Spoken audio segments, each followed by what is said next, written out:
You should have seen when I came down in that. Black on black, cause it's greater haters face down on the mat. Splat, yeah, I can make a green nigga mad. Quick, fast, flash like 10 cash on this bitch ass. You can tell I'm a G by the walk in the stands. I play the game, make me talk in the stands. Watch how you talk when you talk to the man. If it ain't about bread, you talk to the hand. I show you how to get rich. You got a weak arm, I'll show you how to pitch. Made so play, I'll show you by the hit. And tell the police I don't know about shit. Hey, God, I'm fly, something like the air. Ain't that something when it's stunting, man? It's nothing like air. Homie, hold it right there. Homeboy, right there. Haters going down for the count. Looking at the ground. I think you're a hater. I think you're a hater. Haters everywhere we go. Haters everywhere we go. Haters everywhere we go. Where we go. Haters going down for the count. Looking at the ground. I think you're a hater. I think you're a hater. Haters everywhere we go. Haters everywhere we go. Haters everywhere we go. Where we go. I got one in the back. I got one in the front. I make them do what I say. They tell me say what I want. I tell them, get your money, girl, and just stop breathing. Cause if it ain't about that dough, it ain't about me neither. See a gangster like myself, I get that paper and women. Man, your woman probably out there with some paper to give me. Listen, you're looking at a real pimp, ask my old women. And they'll tell you no remote, I control women. I'm a whole load, put me in the game, woman. If he ain't paying, then he shouldn't be playing. I'm saying, broke dudes only make jokes funny. I make more than I can fit in this quote, honey. Unquote, come sun soak with me, ma. Fly it down here and lay you up in my beach house. Haters going down for the count. Looking at the ground. I think you're a hater. I think you're a hater. Haters everywhere we go. They want that smoke, bitch, I got it for 'em. They want that smoke, bitch, I got it for 'em. They want that smoke, you know I blow it. They call me Sunny Monster for a reason. I'm really dripping, leave a nigga bleeding. I get to squeeze and leave a nigga. They want that smoke, bitch, I got it for 'em. They want that smoke, bitch, I got it for 'em. They want that smoke, you know I blow it. They call me Sunny Monster for a reason. I'm really dripping, leave a nigga bleeding. I get to squeeze and leave a nigga bleeding. Raw Molly got me all up in demon mode. Mouth moving like I done put clean in my nose. Tryna catch me up, I can leave with some hoes. He standing straight up, watch I make him lean with this pole. Would've thought he was closed, how that heat made him fold. Thought it was a game, he won't think no more. His brain's gone, nigga. It be exciting when I get to striking. Guns sound like thunder, hit you like lightning. Fight for your life, we don't do no fighting. We really hit it, nigga. We worse than savage, they calling us Vikings. Police be riding, we still be sliding. Told you we hitters, remember the time. They want that smoke, bitch, I got it for 'em. They want that smoke, bitch, I got it for 'em. They want that smoke, you know I blow it. They call me Sunny Monster for a reason. I'm really dripping, leave a nigga bleeding. I get to squeeze and leave a nigga bleeding. They want that smoke, bitch, I got it for 'em. They want that smoke, bitch, I got it for 'em. They want that smoke, you know I blow it. They call me Sunny Monster for a reason. I'm really dripping, leave a nigga bleeding. I get to squeeze and leave a nigga bleeding. Hop out and leave them holding like the Bible. AR-15, that's a high-power rifle. A in the army and assassinate rivals. Break that shit down, nigga. AK to anybody, kill hop out, keep the drilling and spilling. Stay on point, 6-2, gon' split 'em. FN, that's for any fuck nigga. You a plug, then I'm pulling up, nigga. You my lunch, eat these bullets for dinner. 5.0, eat 'em up, eat 'em up. SK, smoke killer for show. Drum rounds and cripple off Draco. I got them all, you don't want no. They want that smoke, bitch, I got it for 'em. They want that smoke, bitch, I got it for 'em. They want that smoke, you know I blow it. They call me Sunny Monster for a reason. I'm really dripping, leave a nigga bleeding. I can just leave a nigga bleeding. They want that smoke, bitch, I got it for 'em. They want that smoke, bitch, I got it for 'em. They want that smoke, you know I blow it. They call me Sunny Monster for a reason. I'm really dripping, leave a nigga bleeding. I can just squeeze and leave a nigga bleeding. Y'all know what the fuck going on around here, nigga. Y'all nigga keep talking about you want smoke. You can't catch me on social media, my nigga. Peace and blessings to everybody. How y'all doing today? What's going on, everybody? Salute, salute, salute to my man Track 327. Jab Queen, salute. Joseph Vermeer, salute, homie. Peace and blessings to you. Shalom to my brother Rod Walker. Peace and blessings. Slogan one big AMCFSG. Salute, King. All things peace and blessings, bro. Andy Gill, salute. You need me to sing? Okay. It's okay. No problem. You do my finger too, right? Okay. It's okay. Y'all give me 1 second, please. All right. Okay.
All right. Thank you.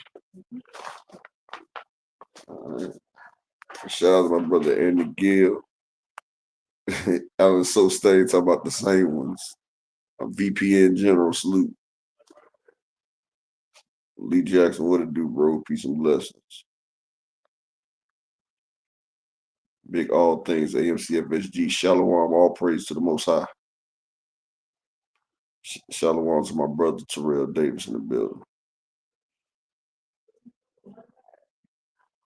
The Jab Queen, and then shout out to the beautiful Queen, Miss Ty in the building, and the beautiful Queen, Miss Joette. How you doing today? All praise. Shout out to Thrill Hill as well. Peace and blessings.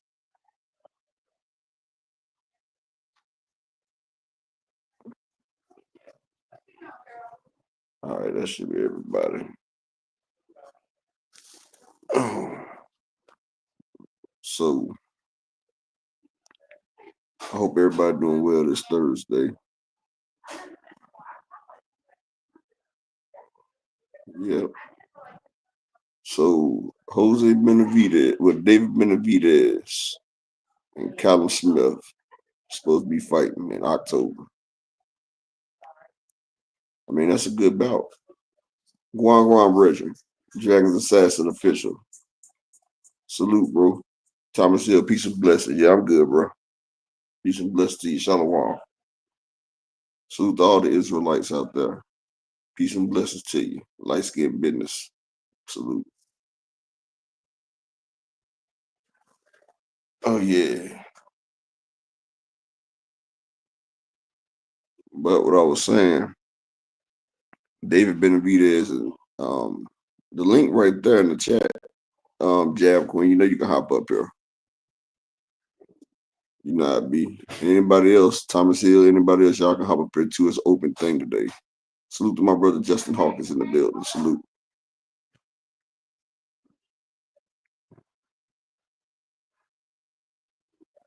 Yeah, I got the panel open. Dr. Key got something to do today. She a little busy.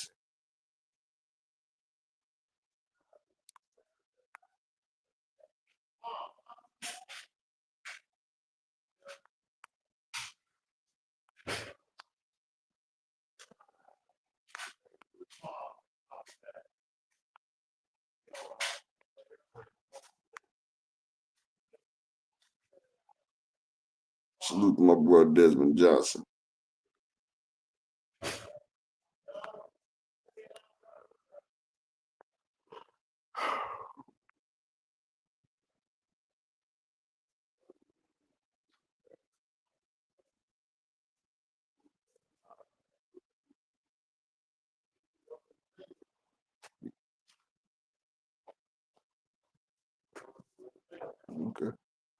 So, like I was saying, they got Callum Smith versus David Benavidez.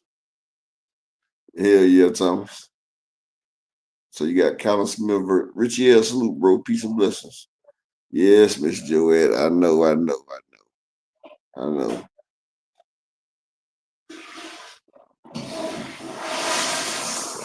And again, you see what I think about that Norman Jr. I put it in the title, and again, I said JIN SASHITTY.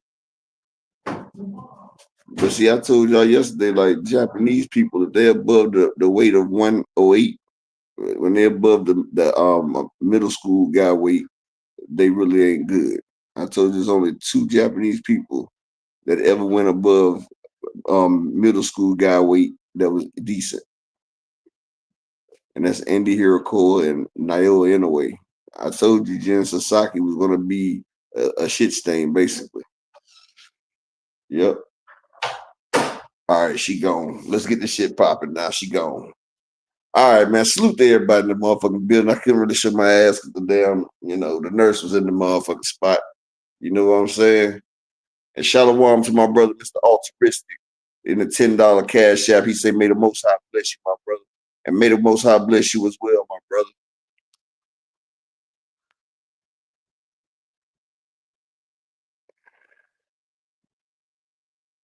Yep.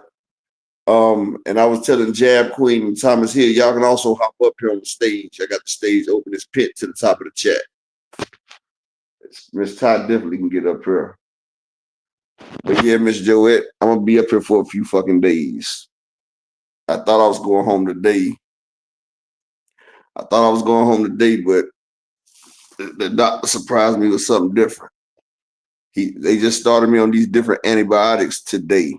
And he said they got to run a 3-day course on antibiotics. So at least I know I'm going to be here for at least 2 more days because I have to let the damn antibiotics run their course. So I'm hoping on Saturday, I guess. Hopefully.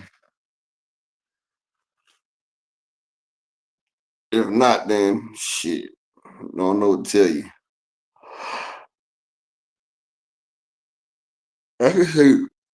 I can say the one best thing about this shit, and I'm probably gonna get in trouble for saying this shit.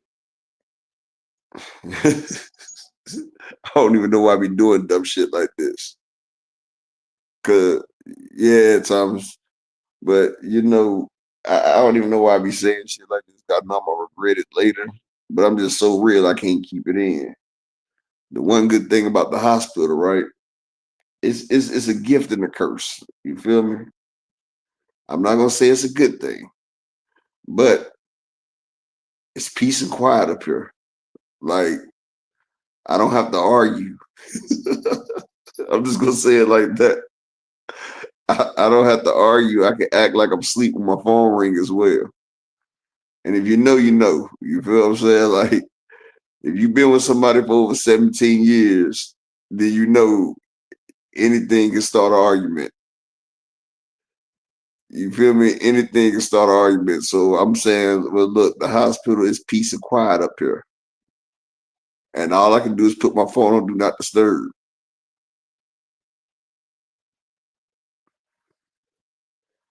That's all I'm going to say. Then my wife told me yesterday, talking about her and the kids about to come up here. And I was like, it's no use for y'all to come up here. Y'all can't make me better. I don't want y'all to waste y'all time coming up here. If you can't make me better, just chill. Just chill.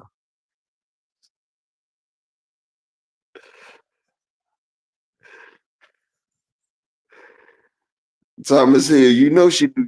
I know you seen her when she was in the chat talking shit to me one day. I know you seen it. I know you seen when Tasha was in the damn chat talking shit to me that day. You know how she do.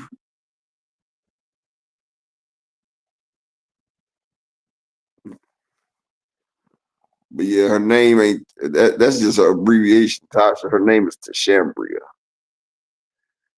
And she was talking about getting her name tattooed on me. I said, damn, that's 11 fucking letters. I said, shit. Like, we was talking about getting each other names. And I said, my name is only 6 letters. Yours is 11. Like that's much more commitment. You feel me?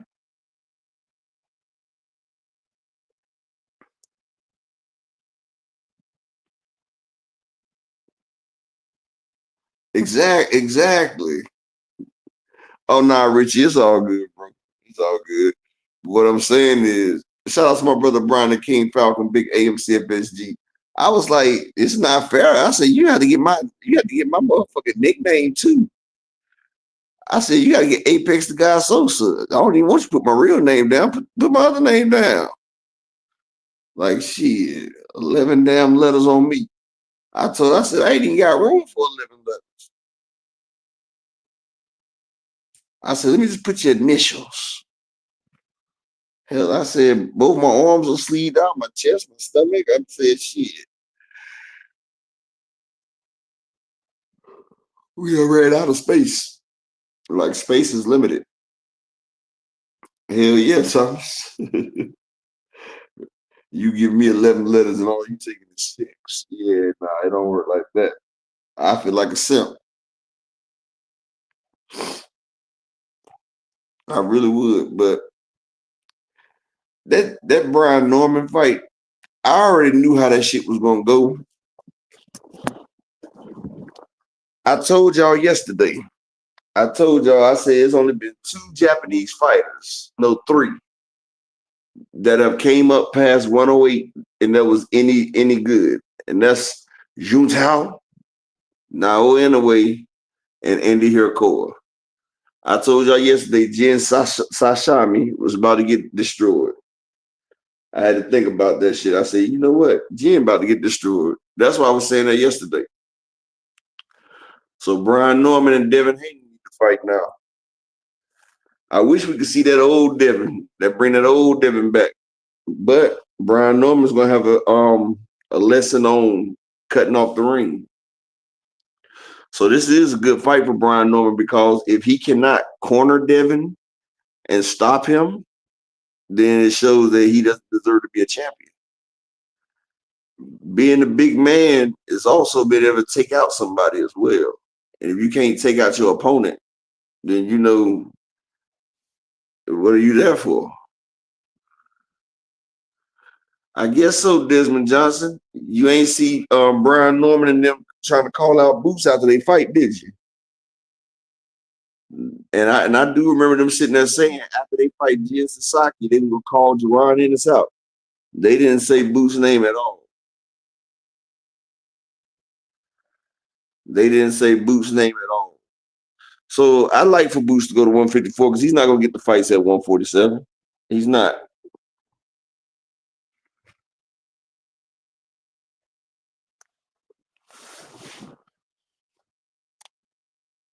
You know what, Desmond? Sneak dissing and standing on it, that's 2 different things. Them niggas don't stand on shit. Like, they said after that fight, they wanted to fight Boots. They don't have no intentions of fighting Jerron Boots Ennis. Them boys are cowards. Motherfucking cowards. But I really don't see nobody giving them problems at 147 if Jerron Ennis leaves, though.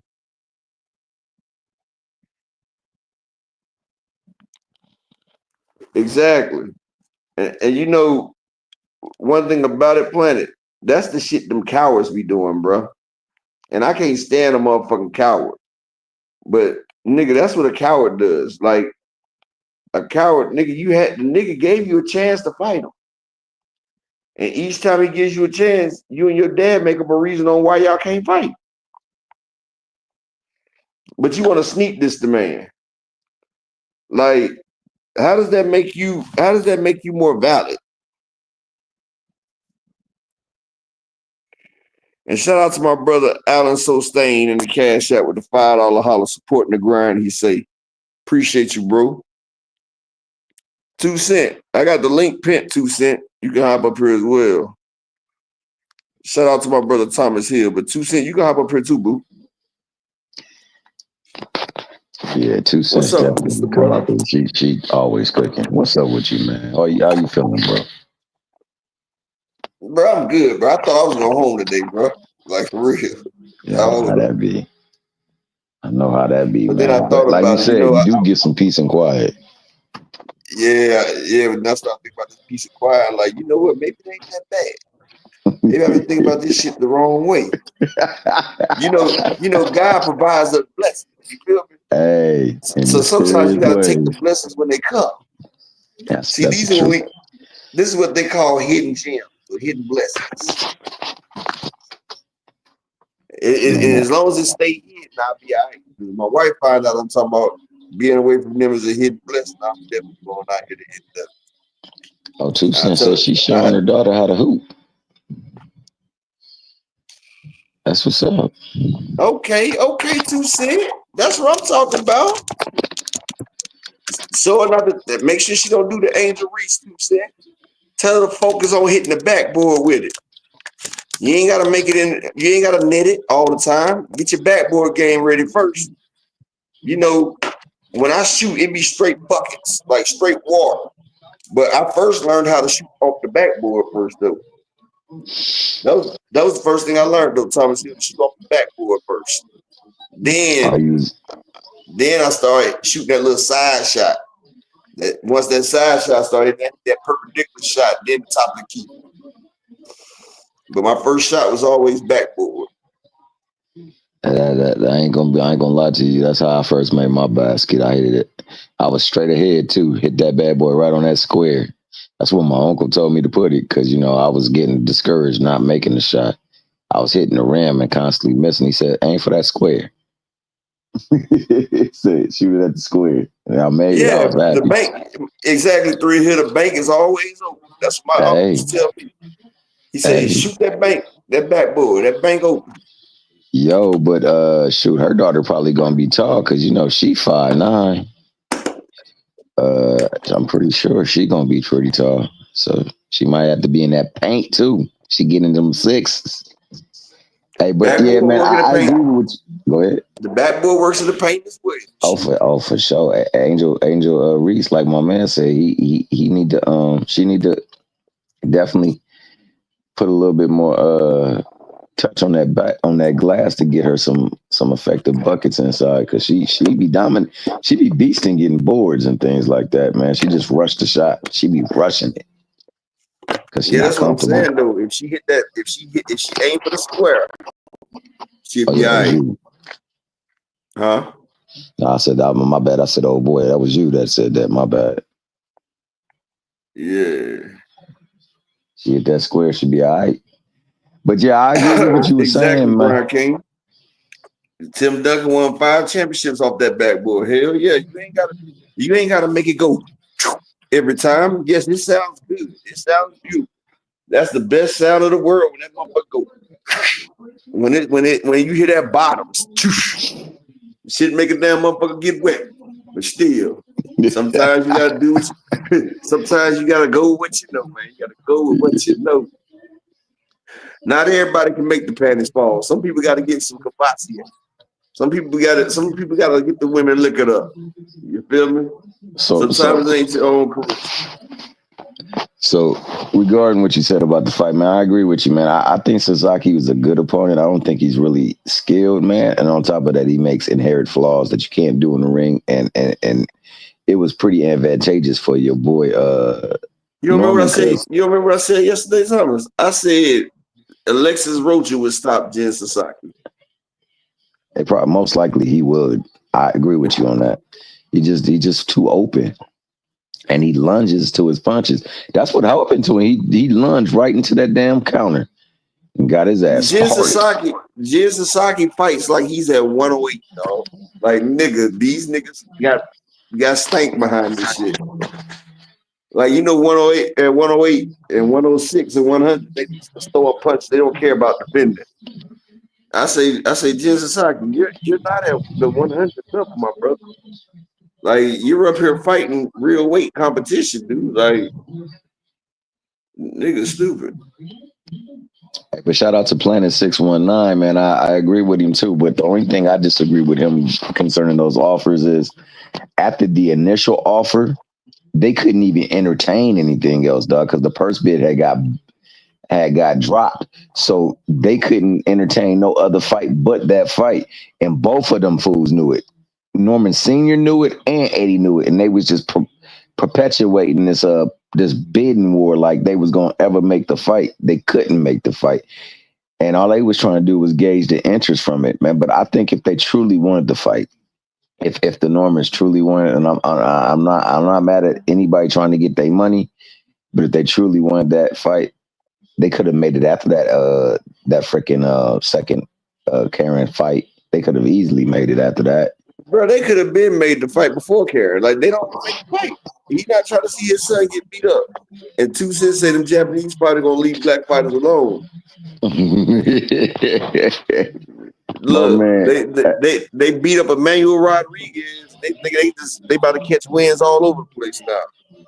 See, I'm gonna tell you what happened. Emmanuel Rodriguez went over there and got beat by NOA. Then he got beat by another nigga at 118. And then you got motherfucking Scooter. Cool boy Step went over there and got destroyed. You know, the unified champion. So now they thinking that they just go to different weights and jump on somebody. You said it best though, bro. I think that there's like 3 or 4 fighters in Japan that I know is legit. I only think 3. It's Juntao, Andy Hirakoa, and Nayo Inoue. Coach Doug, you said is the price still 1.7 million? Actually, Eddie Hearns offered him 1.9 million. So yeah, he offered him 1.9.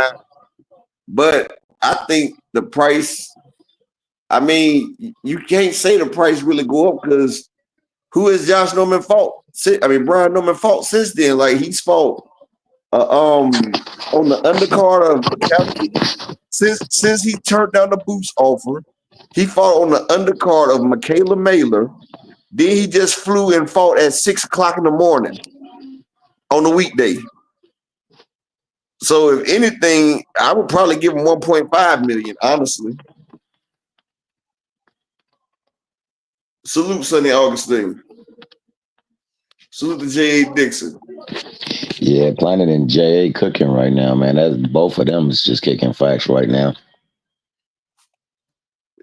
Frequent Flyer said tension is good too. He just couldn't beat Floyd. Well, if he fought Floyd Frequent, he's not active right now, my brother. The brother that they call El Mexican. I'm talking about active fighters. How is that disrespectful, Coach Doug? How would you say disrespectful when on the Michaela Mailer card he got 200K? He just went across seas, but he was a B-side flown out. They flew him out like he was an IT model and gave him less than 500,000. I think it was like 480. So how is that disrespectful saying that, you know, I would give him about 1.5? That's still 3 times his biggest payday. And it's a chance for him to fight for 2 fucking belts. How is that disrespectful? Matter of fact, it's a chance for him to fight for 3 belts. If he wins the fight, he'd need 1 more belt, undisputed. So he's fighting for 3 belts and 3 times his biggest payday. How is that disrespectful? Yes. Hello. Hey, how you doing? All right, take over for a second, Thomas. For sure. I'm gonna say one thing, Coach Doug. You're right about the KO of the year. I think that definitely will be the KO of the year. That dude being ranked higher than him, man. I don't know how, but you know that is politics, and you know, unfortunately, politics rule in boxing. But I think that you know the fight can still be made. It can be made at 54 because Boots can no longer. He was barely making 47 comfortably, so. They only had a small window of opportunity for them to actually make the fight, and unfortunately, that window has passed. I think that if they truly wanted to make the fight, they could have made it right after he had fought. Let me address something, Mr. Thomas. Okay, go ahead, play. All right, I'm about to put the comments up first before I address it. Norman Jr. handled his business upper. Yesterday's price ain't today's price upper. The man a champion. All right, that's one. Coach Doug, he's a champion that scored a knockout of the year candidate overseas against a fighter ranked higher than him. Coach Doug, Coach Doug, what you're saying is you don't know shit about boxing. How could Jin Sasaki be ranked higher than him? He's a fucking champion. Listen to what the fuck you're saying. You said that he scored a knockout on a fighter that's ranked higher than him. Jin Sasaki cannot be ranked higher than the fucking WBO champion. The fuck are you smoking on, bro? He fought a motherfucker that is not ranked in any other sanctioning body, really. His opponent was originally at 140, where he got knocked out by Andy Hirakoa. Like, y'all acting like Jin Sasaki is the beast. I just came on this show before the fight yesterday and said Alexis Rocha would knock out Jin Sasaki. I said that motherfucking Mario Barrios would stop Jin Sasaki. I think Karen Kukadajian would stop Jin Sasaki. The man is not skilled. Japanese fighters over 122 are ass, besides Andy Hirakoa. They are ass. And I said that yesterday. So y'all want to give this man credit for something that he's supposed to do? The price didn't go up. If anything, the price went down when Jerome Bruce Ennis got another fucking belt. At first, they was putting one belt a piece up. It was a belt for a belt. Now Boots has 2 belts. 2. And he just destroyed another champion. He destroyed another champion. Not somebody from Japan. No, he destroyed the other champion and took his belt. So how the fuck do y'all think the price was going to go up? How the fuck do you think the price is supposed to go up? Oh, Coach Doug, I'm stating facts, dumbass. How can Jin Sasaki be ranked higher than Brian Norman Jr.? Think about what the fuck you're saying, dude. How can a regular fighter be ranked higher than the fucking champion? If you go to the WBO, at the very top of the list, where it says champion, that's Brian Norman up there. Go to BoxRec and look, dumbass. The fuck type shit you at? Go to BoxRec then, nigga. It's right there. Look at the champion of WBO. Look at the matter of fact. Exactly, Planet 619. You fighting a guy that came up from 140. You was the B-side on that fight card. Then you was the B-side to Michaela Mailer. You're not even fighting on Alicia Bumgarner or Amanda Serrano or even Clarissa Shields. You're fighting on Michaela Mailer. And she was only getting 200,000 and she was the headline. So what you think Brian Norman and them get?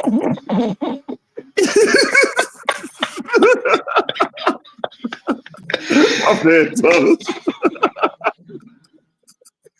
But what I'm saying is, oh shit, Coach Doug, how am I just talking, nigga? He's been the fucking champion since he beat Giovanni Santilli. Are you a fucking idiot? How is he ranked higher? Bro, what the fuck? Are you fucking kidding me, Thomas? This nigga is saying that Jin Sasaki, a 140-pound fighter that got knocked out by Andy Hirakoa at 147, is ranked higher than a current fucking champion at 147. Hey, no, I just want to peep the statement you just made prior to. You said he was on the undercard of a fight that made a grand total of $200,000. That was diabolical. But I'm stating facts. Michaela Mailer, Mailer was the headliner. She made 200,000. Brian Norman was the undercard. So if the headliner made 200,000, what do you think Brian made? Oh man, 2 cents. He's just not fucking getting 2 cents. Like 2 cents. How the fuck can a motherfucker that's not carrying hardware be ranked over a fucking champion? Like this shit is it not clicking? Man, that nigga trolling. He trolling me, man. That nigga can't be serious. I don't know if he trolling you or not, but dog, that statement was pure perspective. I didn't even think of it like that. But damn, If he made more money than the main event, then we got to put some more respect on the lady because she was the main event. How can you say Stanionis is trash? Sonny Augustine, he was the current champion, and he just won his last fight. Yes, Sonny, we're not gonna sit there and trash the champion. Nah, but see, that's the thing. That's why I really want him to go up to 54. The fight can be made at 54. Norman can definitely stand and put on a couple of more pounds, and we know Boots was in need of a couple of more pounds. He was starting to look bad on his weight cuts. So, you know, he only had a small window for the fight to ever be made, and they had that window. He just didn't want to make the fight.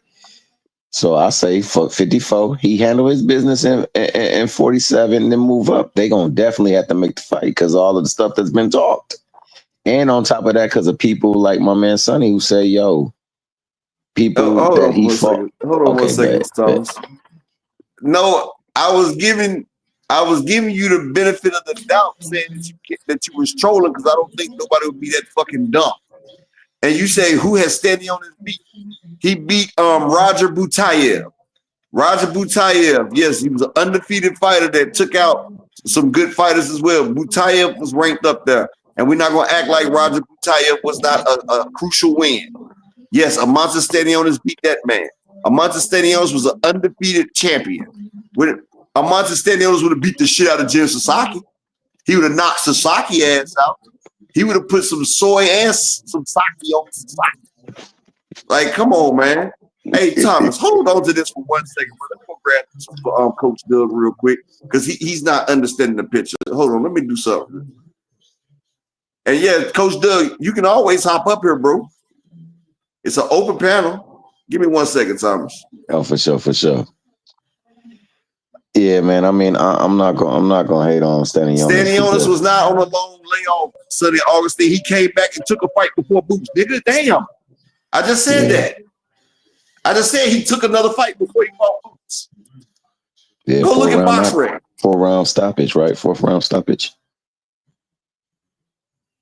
4th or 5th. Like, this nigga crazy, dog. Like, hold on. Yeah, he was. You're right. He was referring to BoxRec rankings, and we know they just people come in there and they add to that damn thing. So anybody could have put something in there. I ain't gonna lie, man, but I definitely know Jin Sasaki ain't ranked higher than no damn Brian Norman. And if he is, man, whoever's making the rankings, they need to get their vision check, their head check too. But that being the case, man, I'm not gonna shade the performance. The performance was spot on, man, and I feel bad for the co-main, the dude that Tanaka was fighting, man. Oh my God, he was teeing off on his ass, something fierce. He's the very embodiment of, if you ain't got enough to keep me up off you, your ass is in trouble, because that dude was hitting him with everything he had, and all he did was just come and throw more punches and more punches and more punches. He was hitting him with about 80% of power punches. That ish was wild. I'm surprised they let that thing go as long. And I'm surprised they that shit too. I was like, damn.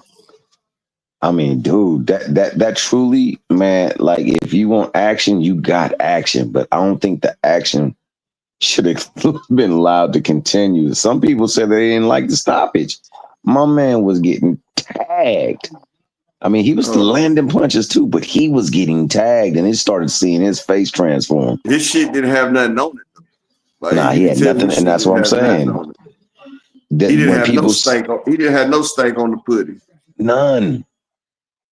And like, okay, my Coach man, Bill, it was like Nats was. Talk about one thing you ain't is a liar, dude. BoxRec, their ranking is not official. And one thing I am is I'm a realist, and I know boxing, and I'm about to show you this real quick. So, if you look at the rankings, these are the official rankings. These are the official rankings, brother. First off, Jin Sasaki cannot be ranked higher than Brian Norman, because if you go look, he's not even ranked in no other sanctioning body. The nigga's trash. The nigga's trash. He's not even number one But you see at the top of the right, you see that name at the very top with the championship cup. You see that championship trophy? That's Brian Norman. Now, you got the champion right there. And if you go down one spot below the champion, who do you got? Alexis Rocha. That's the guy I said would knock out JIN Sasaki, is Alexis Rocha. But if you go down another spot, you got JIN Sasaki, who's ranked number 2. So he's the second person towards Brian Norman Jr. It's right there. Box Red pre-fight. This was pre-fight right here, bro. This before JIN Sasaki got the ass. Because we pull these up all the time.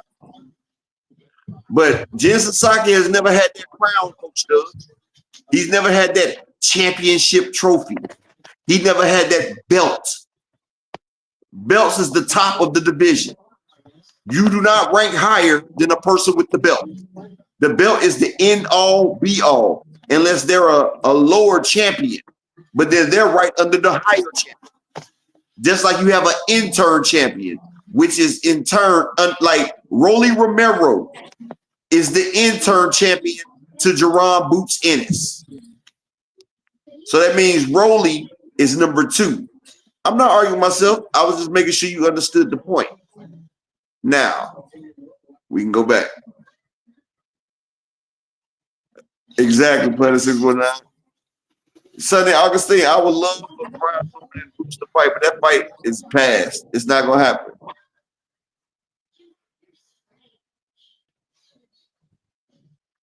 Exactly, Planet 619. And Raja Butayev and Stanionis, them niggas went to work. They went to war. That was on the Earl Spence card right there. Them niggas went crazy. Them niggas was boxing it out.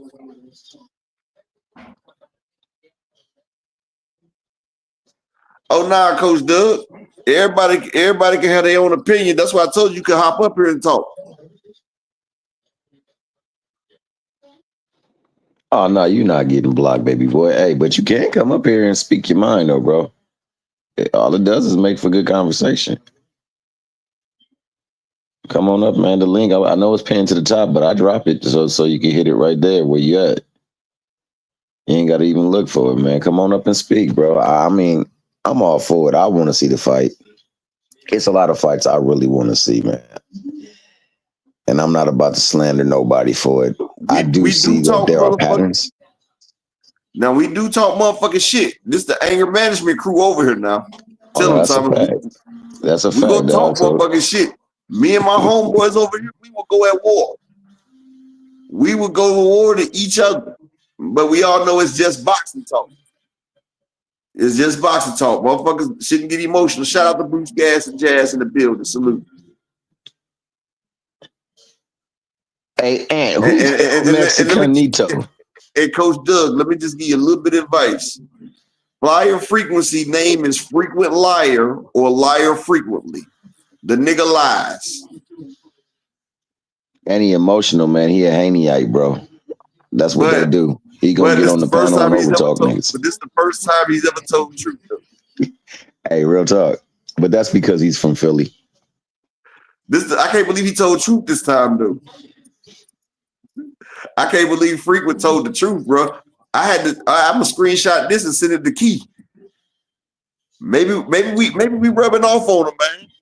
Maybe AMC is rubbing off on Frequent liar. You got to make him honorary. Yeah, hey man, I screenshotted the hell out this shit. I'm about to send this to Dr. Key. You think I'm bullshit? This right here going to Dr. Key right now. Rod Walker, the Minister of Defense, was good when she played. Oh man, but yeah, I'm not gonna lie. That knockout was cold, bro. That was a cold ass knockout. Man, JIN Sasaki dived into the damn knockout. I said, God damn. Hey, that's like when you go out on the lake and the fish jump in your boat. Yeah. See, look at that, Thomas. I said to the Dr. Key just like that. I told her, I said, boy, we making progress right there. We making progress. We gonna get Frequent on the right path, people. We got him. That boy seeing the light. Step into the light, Carol Ann. Step into the light. That nigga crazy. Oh, yeah. Thank you. Hey, don't worry about that, Rod. The ground's still wet, man. Make it easy to break the soil.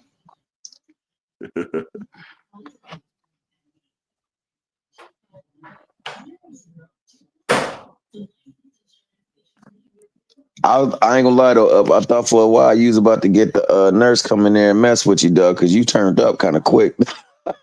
She just rolling, but you just hear her just come in. Yeah, I did. That's why I just shut up for a second.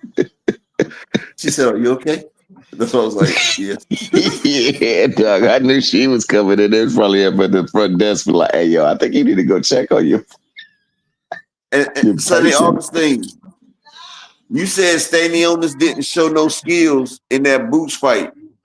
C-level fighter at best. You can't say that, Sonny Augustine. Stanionis did what the fuck he could do. Just like your Danish Ugas could only do what Earl Spence allowed him to. When you're going up at a superior talent, when you're okay, I'm about to give you a perfect example. Diego Corrales. This nigga was ranked number 1 pound for pound. Diego Chico Corrales had like 38 wins and like 30-something knockouts. He was ranked number 1. Floyd was ranked number 2.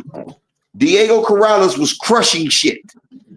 When Diego Corrales got in the ring with Floyd, when he got in the ring with Floyd, Floyd made Diego Corrales look like a C or D fighter. Am I right, Sonny Augustine? Did appreciate it, bro. I'll be well soon, bro. I'll probably get out of here from this hospital probably Sunday or Monday. Cause I gotta go through 3 times. I mean, three more days of this antibiotic shit. But Floyd took a great fighter like Diego Corrales and made him look like ass. Floyd took Ricky Hatton, did him dirty. Margarito, Floyd made all these great fighters look like ass. Sure did. Earl Spence made Mikey Garcia look like a ass or never was. You had motherfuckers like Sugar Ray Leonard talking about, it's Mikey. like the Mikey commercial. Who you picking, Sugar Ray? I'm picking Mikey Garcia. He's pound for pound number 2 fighter in the world.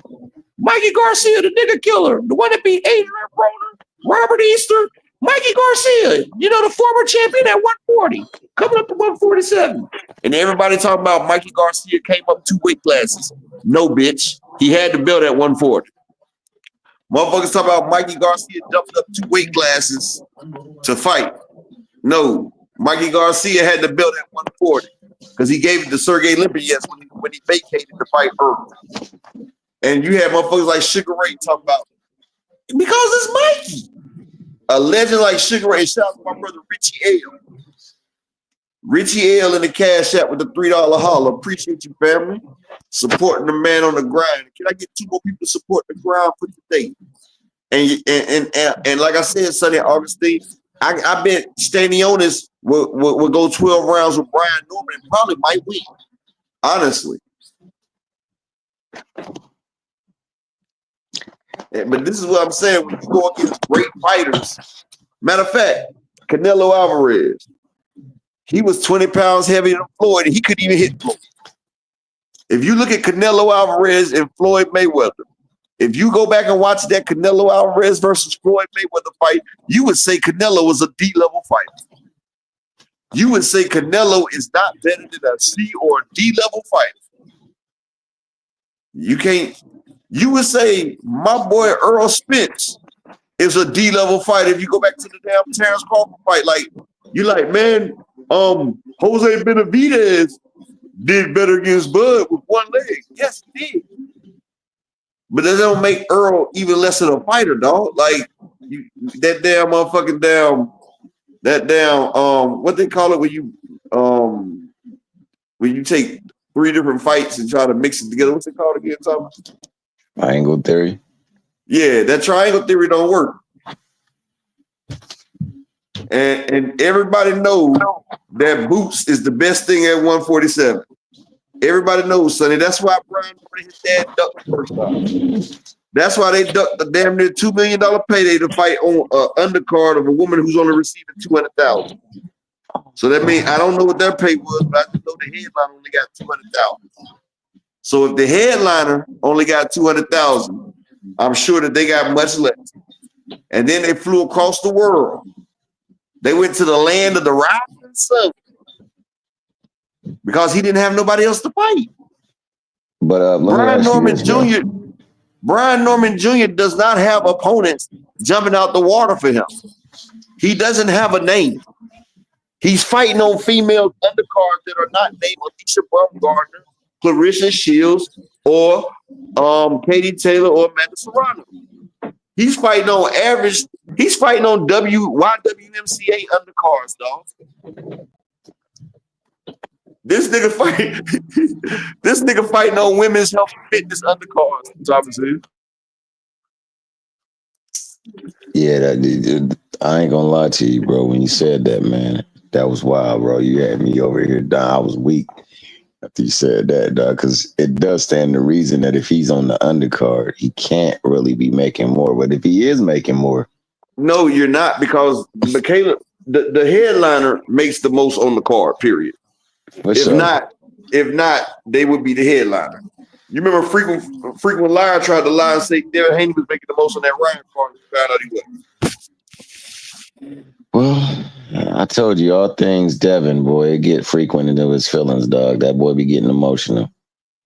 But I still love him. That's my dog, man. But, you know, it is what it is with Devin. I will say this, bro. I think that Norman is getting more complete as a fighter each fight he takes, and I like the progression.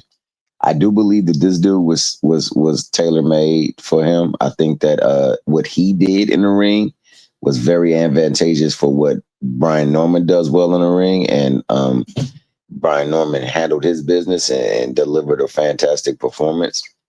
I don't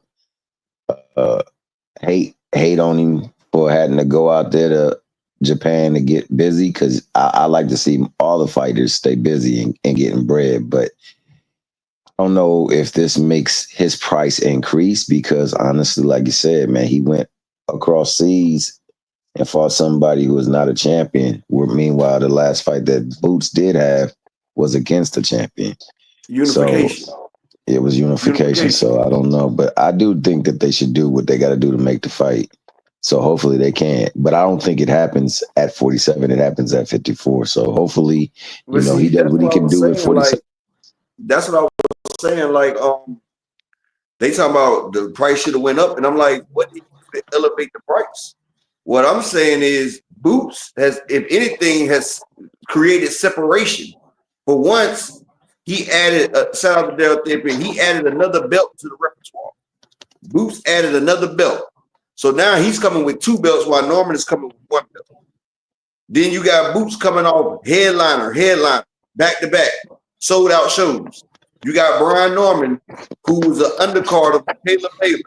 And like I said, Michaela Mailer only did, she made $200,000, right? She was the headliner, she made $200,000. So I'm sure Brian Norman, who's on the undercard, did not make half of that. He made much less. He made much less than what the undercard made, right? So this is what I'm saying. You're fighting on undercards of YWCA fights, and then you're flying over to the Rising Sun to fight the Tokyo Hasuna Marina. You feel what I'm saying? Like, where has your stock increased?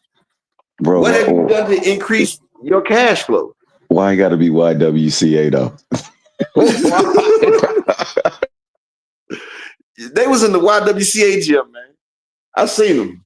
It was a swimming pool out back, man, where Michaela Mailer and them was fighting. But like I said, him and Boots would be the best fight at 154. And if you have to give the man $2 million, I can see you giving him the $2 million, but we can't say the price went up. We can't say the price went up because he hasn't did nothing. He's fought on an undercard. He's fought at 6 a.m. Ain't nobody really checking for a 6 a.m. fight. Only reason I watched it because I was in the hospital and I was motherfucking down. They had just woke me up. Man, I didn't even get no sleep, man. I've been up the whole time. So like I, I was just happy to get off work when it was the first fight was on. So I turned it in. I tuned in and watched the third and the second. I mean the third, the co-main and the last fight. I'm glad I actually tuned in, man, because it was entertaining. It was hella entertaining. It's about Tanaka. Yeah. Oh man, that was pure entertainment. It was brutal, man. That when people say he ain't got nothing to keep me off of me. That's when you know a nigga don't respect shit. You want me to tell you what that remind me of? It remind me of this right here. I'm about to show you. Oh damn, Gina.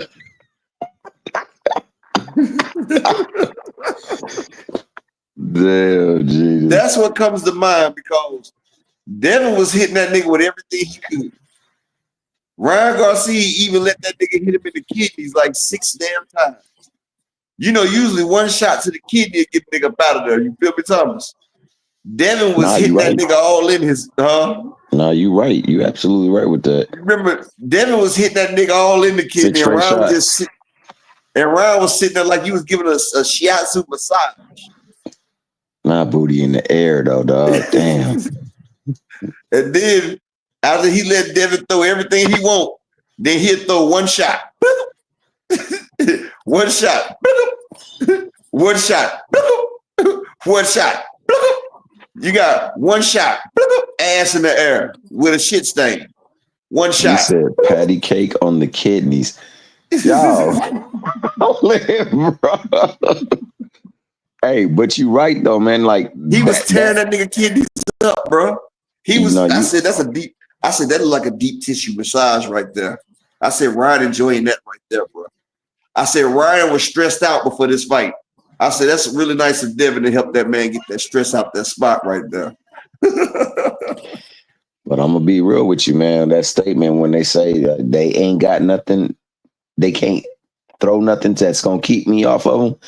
That damn Tanaka and Yokota fight or whatever my man name was, they were both punching.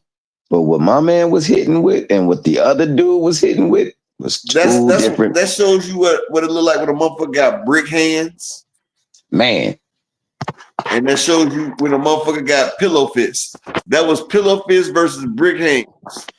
Like Planet said, and my man looked like Tommy Hearns did him dirty and Martin Lawrence, man. His face just started to just swell, dog. But that's exactly what I was saying though, Thomas, when Devin Haney fought Ryan. Remember, Devin was throwing all them combinations and all that shit, and all Ryan would throw was he would hit him one time with that. Rob Devin, called it you know, when I went back and watched that fight, bro, like really. And shout out to my nigga Frequent Live, bro. I felt all the Devin Haney fans' pain, bro. I, too, as a black man, felt Devin Haney's pain in that Ryan Garcia fight.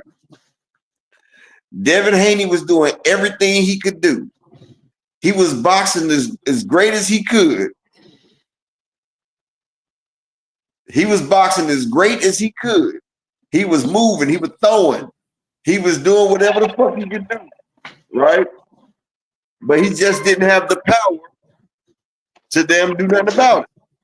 The power just wasn't power. Dean, what's up, bro? Hey, come on up, Dean. Hey, Thomas, hold me down for 1 minute. My wife calls. Hold me down 1 minute. Oh, for sure. But damn, never mind. She doesn't stop calling now. She probably listening to the show, man. You gonna get me in trouble, dog. What's up, my nigga Dean, by any means? What's going on, bro? Yeah, man, the link in the chat. Come help your boy out, man. He over here broadcasting from the hospital bed, dog. Yeah. That's dedication. My brother Dean. Man, what's up, Barbara? Man, I ain't know you was in the hospital, bro. I hope you okay. Bro, it ain't no big deal, bro. I'm cool, man. Are you good? Okay, all right. Yeah. You a tough dude, so I already know. If you say you good, then I believe that. Yeah, this is just the same old shit. This has been the same old. Just let the fluid catch up to me. That's all. The fluid caught up. They getting rid of it now. That's my guy, man. What was the topic? I just popped up because I seen that you was live. Oh no, we was talking about we was just talking about the Tanaka fight, and we was talking about how it shows when you ain't got no power, you can't keep a nigga up off of you. And I said that's exactly. I went back and looked at the Ryan and Devin fight, and I said I felt bad for Devin hanging fans because Devin was doing everything he could possibly do, and he just didn't have enough power to get Ryan to just throw one punch, and just sitting Devin on down. While Devin was sitting there massaging Ryan's kidneys, his liver, everything. Like Devin, when Ryan turned his back, Devin was jabbing the hell out of him, punching like hell, trying to knock him out. And I say, usually if a person hits you in the kidney shot, that's a debilitating shot right there. Like, it's illegal to punch somebody in the kidney. And the ref was letting Devin hit Ryan's kidneys over and over, if you remember that, right? Yep. So, yeah. Oh, I'm good down there, Pim. But, yeah, like, he was hitting the man in the kidneys about 6 times. Like I said, he get a nigga shiatsu massage. He massaged that motherfucking shit. But I said Devin was trying everything. He couldn't hurt him. And all Ryan had to do was just loop. All he had to do was loop one shot and Devin on his ass. Devin face down, ass up. Devin on his knees with his face in Ryan's crotch. All it takes is one and I just said, it's just so unfair for people that ain't got the natural power, and you going against motherfuckers that got bricks for hands, and you see them, you can't make not one mistake. Because you make a mistake, you going down. But this man letting you do any and everything right there. That's why I'm telling Devin and his fans that he's not get this Brian Norman Jr. out y'all head. He's not taking that fight. Okay, if he does, I'll say I was wrong. But I'm telling y'all now. The people that won today is Rolly Romero and Teofimo Lopez, because that's going to be the people who get the fight. Devin is not fighting Brian Norman Jr. I'm going to tell y'all now. And Brian Norman Jr. Hook. Brian Norman has a hook, a left hook. You see what he just did. And for Brian. Oh, you got that call, Dean. You got that call.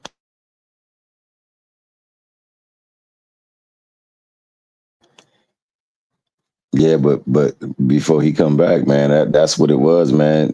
Freaking Tanaka was hitting that Mecky freaking with bombs, dog. Like he was hitting him with firecrackers, and my man was hitting him with the cherry bomb, and that was detonating every single time. Pop, pop.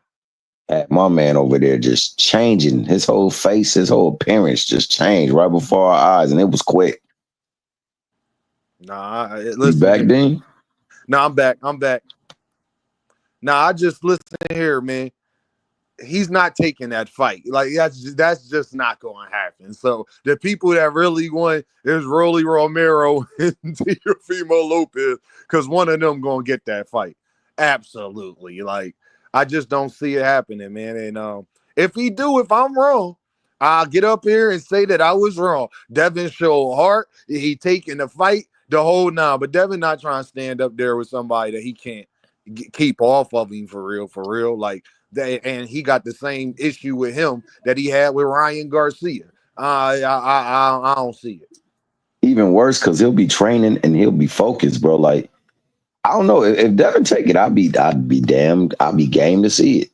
If T.O. take it, I really want to see it. No, I'll be game. I just know that I'm telling y'all what's about to happen. If this fight do happen, though, y'all, we gotta call it my sons, because that's all we gonna hear for however long the build up is. But what they going to do, Thomas Hill, is Brian Norman Sr. has already done it. He just had an interview with Mill City. It's going to be 3, 4, 5 months of Bill talking about King. Listen here, King. We got to do what we got to do, making up a bunch of excuses about why they not going to fight. I'm just telling everybody how this going to go. So everybody that was defending Brian Norman Jr., just don't get mad when Devin pulled the same thing. I'm telling y'all, like, I'm just predicting a few. I could be wrong, but we'll see. No, say that one more again, bro. Say that one more again. No, I'm just saying, Thomas. Because listen, they're going to get on Mill City, YSM, be on Gray. They're going to be everywhere talking about how they go and fight. This person ducking, they don't want it. We talk to Eddie. We talk to this person. We talk to, man, listen here. I'm telling y'all how this is about to go. And they're not putting pen to paper when it comes to this fight. Especially he ain't even really been at 147 for real. We'll see. But I thought it was about legacy though, Thomas. I'm just saying. I mean, they fight the best. That's what they told me. Hey, you remember in The Wire, my man won a Pulitzer off some Bud-ish, but sometimes people believe the ish. And I ain't mad if people want to believe it, man. Hey, some people believe in Santa Claus, the Tooth Fairy, and all other stuff. I don't want to rain on nobody's parade. Hey, if the fight happens, I'm game. I just want to know when it don't happen, how the narrative will change. Like, what would they say then to justify it? Because they always got reasons why. The Brian Norman fan, people are going to be talking about is Devin. Devin going to be talking about is them. But this the bigger question, Thomas Hill. Who's the A side? Who responsibility is it to make this fight happen? That's a great question now, ain't it? Because they talk all this A side stuff. Who's the A side? Who responsibility is it right now? Because Devin's supposed to be the face of boxing. That's what Devin fans tell me. So who responsibility is it to start sending offers and stuff?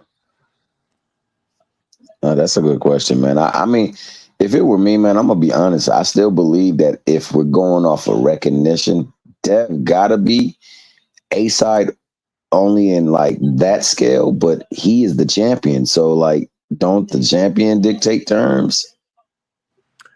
I mean, the champion ain't dictate. Listen here, we know how this go. So I just need to know who's responsible for making this fight. Because Thomas Hill, that's all we heard is that the people who they say the face of boxing and all of this stuff, that it's their responsibility to make the fight. That's what we heard. So I'm just wondering. Like, so if this fight don't happen, do I blame Devin or do I blame the champion, who Brian Norman Jr.? I don't know. But somebody's argument falls apart immediately, whatever side you take. Nah, yeah, you're right. You're right. You're absolutely right about that. That's what's so beautiful about this, because now all the talking points that usually people use to justify defend things will come into play in this one session, and it's against fan bases that like that. Because like I said, man, unfortunately, favorite fighter syndrome is alive and well, and it affects 6 different fan bases. You know, you know what I'm saying? And they gonna all use it against the other fan base, but everybody is applicable, dog. So I wonder how they gonna make it spin when it go, if it ever falls out, because it's not gonna. I agree with you. He is not getting in the ring with Brian Norman at all. That would not be a fight that he would welcome at all, especially given the look of the last fight. So I don't believe T.O. gets in that ring either, but he was supposed to make boxing great again. So I'm hoping that either the legacy champion or Mr. Make Boxing Great Again accept that challenge. But you know what's crazy is that it's funny just how things work, man. When you talk about these fighters, we got just as much of a chance of seeing Devin fighting Brian Norman Jr. as we had a Brian Norman Jr. fighting Jerron Boots at this. It's the same. I give it the same percentage, but I just don't want Brian Norman Jr. and his dad to be upset when people start using a name but not serious about taking the fight. And call them trash and do all of that. So when Bill and Devin do what Bill and Devin do, I just don't want to hear no complaining from Brian Norman Jr. and them about that. Nah, hey, I don't want to hear it. I don't want to hear it. On top of that, you know that new the video clip that come out where they show this one like white dog just punking every other dog in the yard? I haven't seen that one. Oh, you haven't seen it, man? They got this one dog. I forgot what type of dog he is, but man, he be walking by dogs and he just go up to them and they just all cow down to him. That's the type of mentality that's going to be on display between the pops, dog, because you got the alpha Capstar and Bill Haney, and then, you know, you got your boy Brian Senior, who is like one of them spinoffs. Him, T.O. Senior and freaking Floyd Senior, man, them seniors be acting wild out there in the streets. But now he got a lot to talk about because that performance right there, oh, they gonna be doing their mixtape tour like Bill be doing his mixtape tour. Now, Thomas, you heard this part here first. This the part Devin or Brian Norman Jr. fans ain't think about. This the craziest part of this. Who get paid more? Brian Norman Jr., if you take less to fight Devin Haney, who's not a champion or none of that, but you wouldn't take what Boots offered, you going to expose yourself, sir. So make sure you get paid more than Devin Haney from all of the stuff that you was talking about when it came to Jaron Ennis, you the youngest champion. Look what you doing in Japan. You understand? So make sure you stick to that standard because it's going to look crazy if Devin Haney get paid more than you, but you the champion, but you was so worried about Jaron Ennis, who the unified champion, getting paid more than you and all of that stuff. You already know Devin gonna get paid more than him, though. Okay. Oh no, frequent. I don't want to hear that. Hold on. Check this out, though. Right? You already know Devin's gonna get more than Brian Norman, though. And I'm gonna tell you why. Devin got more than Regis, and Regis was the champion. And Brian Norman don't have the accomplishments that Regis Prograis got. I believe that Regis got more. Regis ain't getting more than Devin. Hold on. Regis got paid I think 100,000 or whatever, or 100. It was something like that more when they guaranteed purse than Devin did. Devin got more than Regis. Because they had the pay-per-view. I'm talking about they actual purse. That Regis Prograis got paid more. No, he didn't. Where you get that from? Regis got 1.5. Devin got 1.7. And they didn't get no back end. All right. I know about the back end, but I was just talking about their purse. Okay, that's not what I heard, but okay. No, that's what they got listed. It was 1.7 and 1.5. That's why Regis was complaining because he said he only got 1.5. But then really he ain't get but like 800,000 because they was in California. You know, California took 40%. You know, they took 40% of that anyway. Mm-hmm.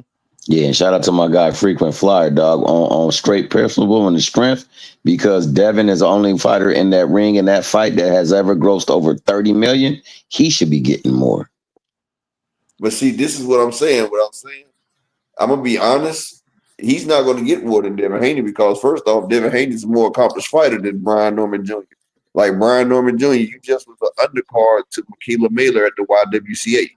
Like Michaela Mailer had 200,000 as her purse, and she was the headline. You was her undercard at the YWCA in the gymnasium. You didn't make more than her. Excuse me. And on top of that, my man got 30 million in the Ryan fight. Ain't that right, Frequent? So he can't make more money than him. Time he up here, but like I'm saying, but to be honest, Devin Haney, Regis Prograis is a bigger name than Brian Norman Jr. right now. Brian Norman ain't building his name up. He's not doing nothing to make his name go higher. And shout out to the beautiful queen cooling it in the building, Miss Murphy, with the $5 holler. Appreciate you, queen, for supporting the grind. I just need one more person to support the grind for the day, and I'm good. Coming to y'all live from the ICU. Well, I ain't in the ICU. I'm in the North Tower, room 913. But Devin's going to get more because if you think about it, Devin's more established than Brian Norman. Shout out to my brother KO Boxing in the building. Salute. No, I get that, but Brian Norman Jr. whole argument. What's up, KO? Brian Norman Jr. whole argument was that Boots paid more for staying on this and all that. So he was trying to use his championship leverage and saying he want what he want. So Devin is a big name in the sport of boxing. But Brian Norman, if you want to settle for less than that, you better be getting paid more than. I don't care what Devin get paid. You better make sure you get your $2.2 million, sir, from how you was talking, or you're going to expose that you ducked Jaron Ennis in 4K, and I'm going to love it. We already know he ducked him, though, but he definitely going to get more if he fight Devin because Turkey going to be involved. Hey, yo, before you cook, man, let me go on and just say this one more too. It's because my man Deem up here. Oh, 40 mil Bill already said they done clean 30 mil in a fight, dog. So no way Norman can get more when he ain't never cleaned over a mil in a fight, bro. I'm just saying that, and I'm gonna go on mute. What's up, KO? What up, KO? That nigga stupid, man. Yeah, I ain't paying Tommy no mind. That's your boy. He said Tommy that, up here dog, not me. You just told everybody that I be emotional up here. KO must have fell off. Picture that, bro. Frequent. Whenever there are panels and you are on the panel, and It's gonna be anything something about directly, Ryan Garcia or Devin. Yep. Anything directly And I get or emotional. Yes, you be in your feelings frequent. Because if you lie, that's emotional. Lying is emotional. Hey, and over talking folks too, because when they start talking about anything that come close to Devin, oh y'all be the over talking. That's the bully in me, bro. No, you missed. That's the bully in me. What was the outrage when this happened to Devin? What was the outrage when this happened? Now y'all want to talk. Why we picking and choosing now? We picking and choosing. Look at him, emotional in my little Justice for Devin. That be real though. Justice for Devin. Here you go right here. That be real right there.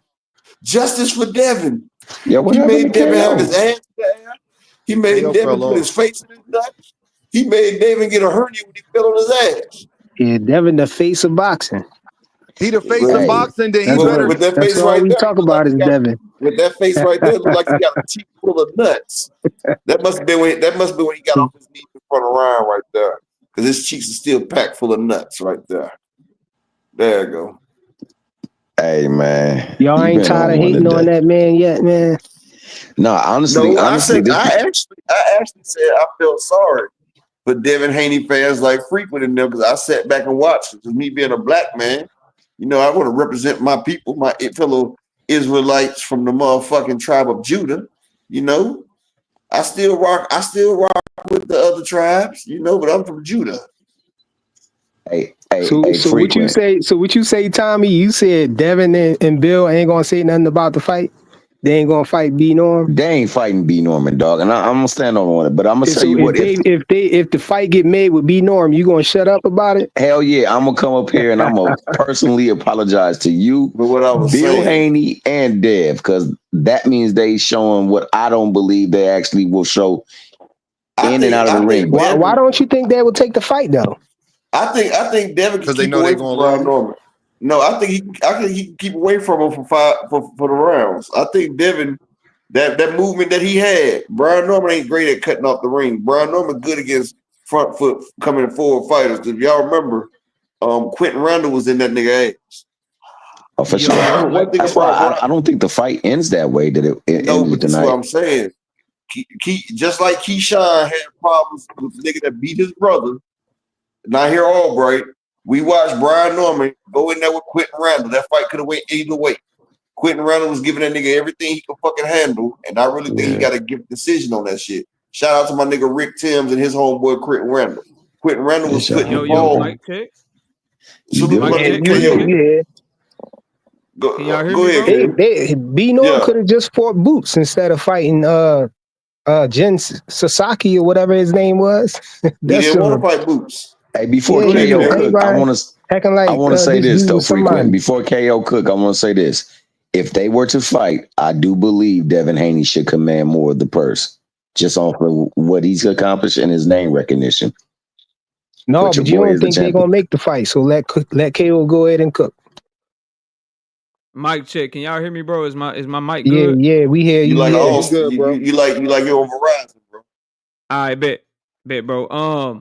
So I heard y'all talking. I think Dean was in the middle of the conversation. Upper and Frequent was in the middle of the conversation. I have the paperwork from the California State Athletic Commission. Devin Haney and Regis Prograis both got $1.5 million guaranteed. That was what they got. Devin was willing to give Regis a 50-50 split. Now, Devin was supposed to be able to get some back end money, but that pay-per-view didn't sell enough for anybody to get back end money because they did about 50,000 pay-per-view buys. So they didn't even break even on the event. So I just wanted to make sure I clarified that. So everybody will be working with the same information. I got the paperwork. I can share it with y'all if y'all need Okay, it. I thought it was 1.6 and 1.4. That's what I thought. Yeah, I knew I wasn't tripping. I thought Devin had 100,000 more than him on the thing. Nah, they went 1.5, 1.5. What Regis was mad about was Devin supposedly was able to negotiate to get some back end money too, but there was no back end money because the pay-per-view didn't sell for nothing. Oh, okay, that's what it was. That's what it was. But I got the same paperwork for the fight night weights where you can see Regis was 156 and Devin was 165. I got that paperwork too. So if anybody needs it, I can give it to them. Let me ask you a question, KO. Who you think is the bigger purse? Yeah, Brian Norman and listening. Devin fights. Yeah. What's the question, bro? What's up? I said, who you think is the bigger purse if they make a fight between Brian Norman and Devin?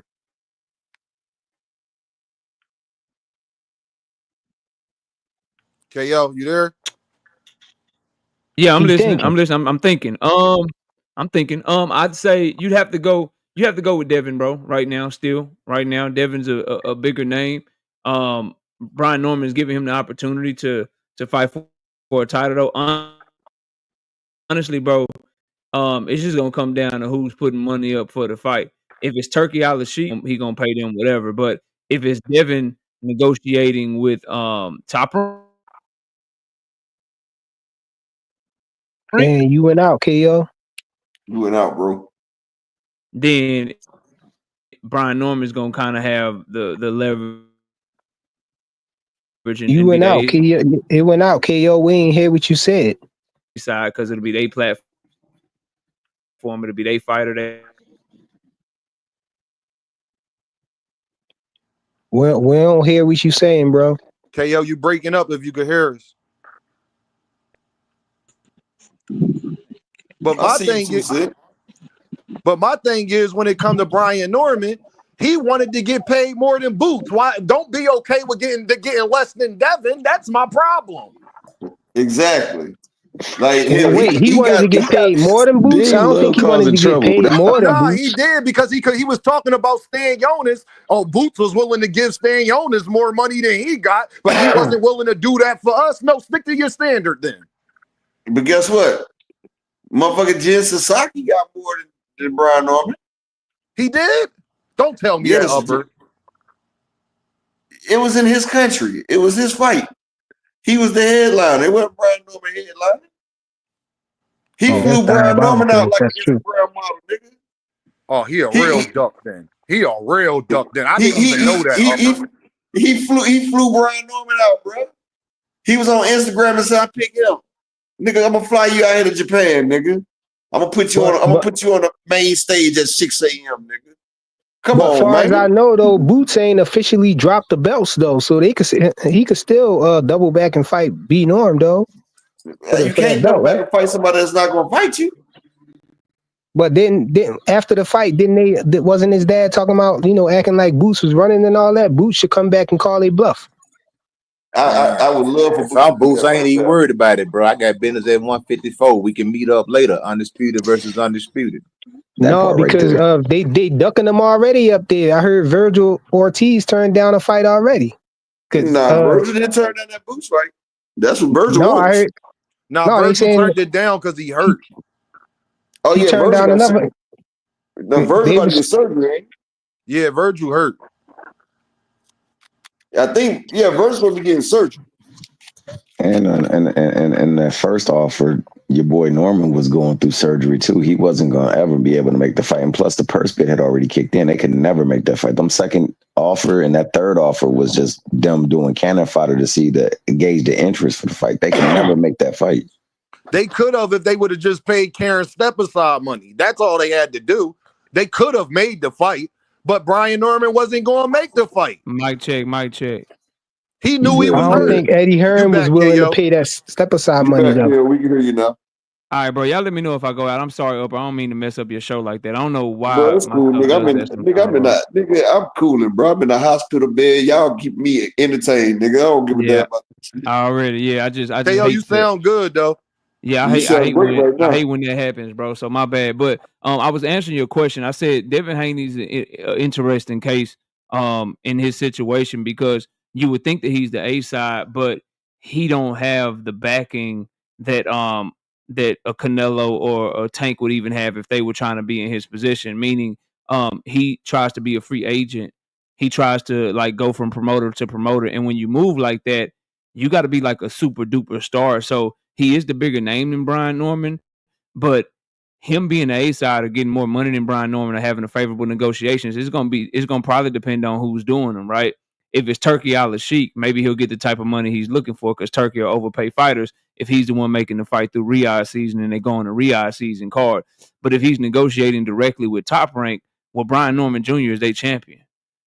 And so they're gonna negotiate from a standpoint of they're gonna be the ones that have the leverage because they'd be hosting the fight, they'd be the ones with the platform, and so they're gonna treat Devin like a free agent outsider because it's not like he's coming to them and he's gonna bring money to the table.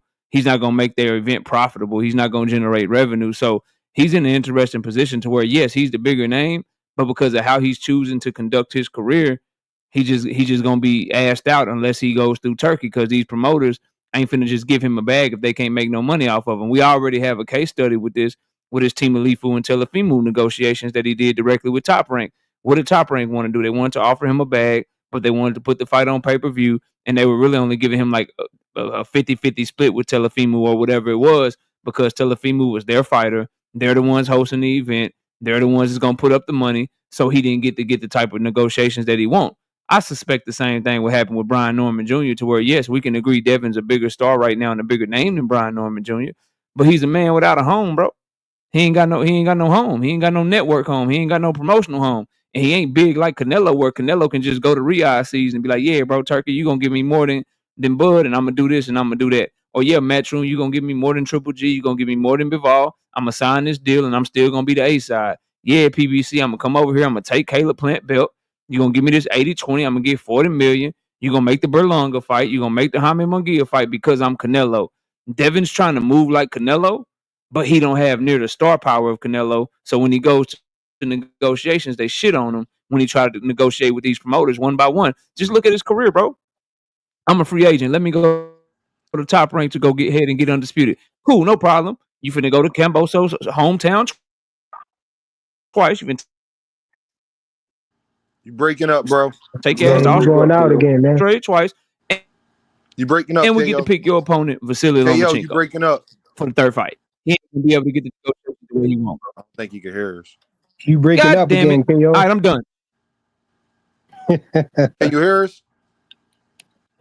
His shit started getting good at the end. Yeah, I know, it got right? good. Yo, can you But hear us, basically, KO? he was saying if he do it, he gonna get pimped like he did the last time and have to do what he was told Yeah, to do. I'm here, bro. I don't know why y'all can't hear me, but I'm here No, and I you can back. hear y'all. No, you was No, we talking hear to you. the last part. You Nah, was that's what I good.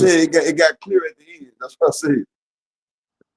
Yeah, maybe I just needed to warm up for a minute. Long story short, he the A side, but he ain't got Damn, you transforming again, no bro.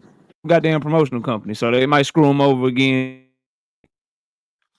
I think Turkey might pick it up, though, KO. I think Turkey might pick him up. You know, that's a fight that Devin can't run in, or he shouldn't run. They talk about the non-run clause and shit, so who knows? I No, just want to Turkey know. backing Devin 100% though. But what does that say about Brian Norman? No, hold on. He's not backing Devin 100% because he put that clause in there because of Devin and Ramirez. So we're not gonna sit there and act like he's backing Devin 100%. No, it was Like William Skull, bro. It was William Skull. No, it was William Skull. It was Devin Haney. It was everybody that fucking weekend. That weekend was trash. That whole fucking weekend. No, but they don't got no fights coming up. It's for Canelo and Terrence Crawford, bro. That's what he talking about. It's not on Terrence Crawford and Canelo. Well, you know, Turkey is already making all the rings 18 by 18. Nah, he stopped that. He stopped that because the one boy ain't agreed to it. Which one? Shiraz. Hamza. Damn, Shiraz his ain't person. agreed to it. Damn, his person ain't even agreed to it. What the fuck? Ain't that crazy? Puello, Yeah, that's crazy, Puello right? too. Puello too. And Puello, okay, yeah, frequent and You know, Puello. y'all knew Puello wasn't going to bring that. That nigga get in the ring with some real Matias. He need as much space as he can. Real red. But the thing about it is stupid though. If the person can't cut off the ring in a big ring, you can't cut off the ring in a small ring either. It's it might easier make to it a cut it little off bit in a easier. small ring. Free. What are you talking Yeah, it's a about, man? little It might make it a little easier, but if you're using lateral movement on them, it's still gonna be. If you don't know how to do it, frequent. Don't you know going from a 24 by 24 to an 18 by 18? You know that's 36 square feet that is taken away from the ring. That is Hey, 36 square feet. Yeah, but it's still The link's pinned. The link's pinned to the okay. top. All right, cool. Look, don't you know that frequent? That's 36 square feet. Do you remember when Tony Harrison was fighting Tim Zoo? I do. You remember how Tony Harrison made 2 steps and each time his back was against the ropes, right? You know, the average man, when he shuffles 2 or 3 feet at a time. So you back up a couple steps, you at the ropes again. Everywhere you turn around, them extra feet really do fucking matter, dog. But that's what I'm talking about. Lateral movement is sideways. It's not backwards, bro. If you're actually running, it's going to make a difference if you're backing up. But if you're moving lateral, it's not going to make a difference, bro. You still Frequent. If you're moving lateral and I'm coming after you, right? You're moving lateral and I'm coming catacomb. I'm going to cut you off. And I'm going to cut you off a lot when you get there, when you get there, you're going to catch punches. When you get there, and then I'm moving lateral again. If I take the angle, he doing that. Devin ain't showed that. That was the story of the night. The whole night, Ramirez, he was getting caught every time he caught up with Dev. You know something, frequent. First off, I told you I'm not coming completely lateral with you. I just told you I'm coming at you catacorner. I'm coming at you catacorner. So just like a goalie on a motherfucking soccer team. So if you try to go back to the right, I'm about to throw that goddamn right hook. I mean, if you try to go to your left, I'm about to hit you with a right hook. If you try to go to your right, I'm about to sting you with this left hook. And I'm going to keep you catacorner, and I'm going to keep one edge, my right foot. I'm gonna be in southpaw stand. If I'm chasing you to the motherfucking right, I'm going to go southpaw, and I'm going to make sure I got my lead foot right there. So you have to go that way. And I'm keeping that's how you cut off the ring, but they don't know how to do that, apparently, bro. You can do what you're talking about. You can do that no matter how big the ring is. You can do that. If they don't know how to do it, But can I chime in on it? Can I chime in on that ring size? Yeah, but I think go ahead, Coach Eddie. Yeah, like I say, the ring size. I think some people are getting misconstrued. If it says it's a 24-foot ring, that means a 24-foot platform, 20 feet inside the ropes. An 18-foot ring is 22-foot platform, 18 inside the ropes. That's still a big ring. 18 foot inside the rope. That's not a small ring. You can legally have a match in a 16 by 16 inside the rope, which is a 20-foot platform. So I used to box as well, Coach Eddie. I'm just saying it's a lot easier with 36 square feet taken away. You feel me? Because if they don't know how to cut off the ring, it's not going to help them, though, is what I'm saying, though. But I've been said that frequent. I've been saying fighters nowadays can't cut off the ring. And I said when we first started fighting, the first thing my coach taught me was to throw a jab and to cut off the ring. Jab, cutting off the ring. Jab, cutting off the ring. That's the first thing we did for the first 2 years. The first 2 years before we started doing any other thing was jabbing and cutting off the ring. He made sure my jab was crisp, and he made sure I could catch anybody going. I mean, we did do hooks and everything when you cutting off the ring. He showed us how to cut the ring off. I think Canelo know how to cut off the ring, but he just didn't try. Canelo didn't even try in that fight. See, this the Canelo problem. Legs are gone, bro. Canelo can't chase that man. His legs are gone. When you trying to cut off the ring, a lot of guys they are prime example. When just because Ramirez's feet is so trash, if he had a little better feet, when you see a guy moving lateral like Upper was saying, that's when you got to throw the hook. You got to throw it just to stop him for that split second for your feet to catch up. It could be a dummy hook. You're not even looking to knock him out. Hit his shoulder, hit his side, do something like that.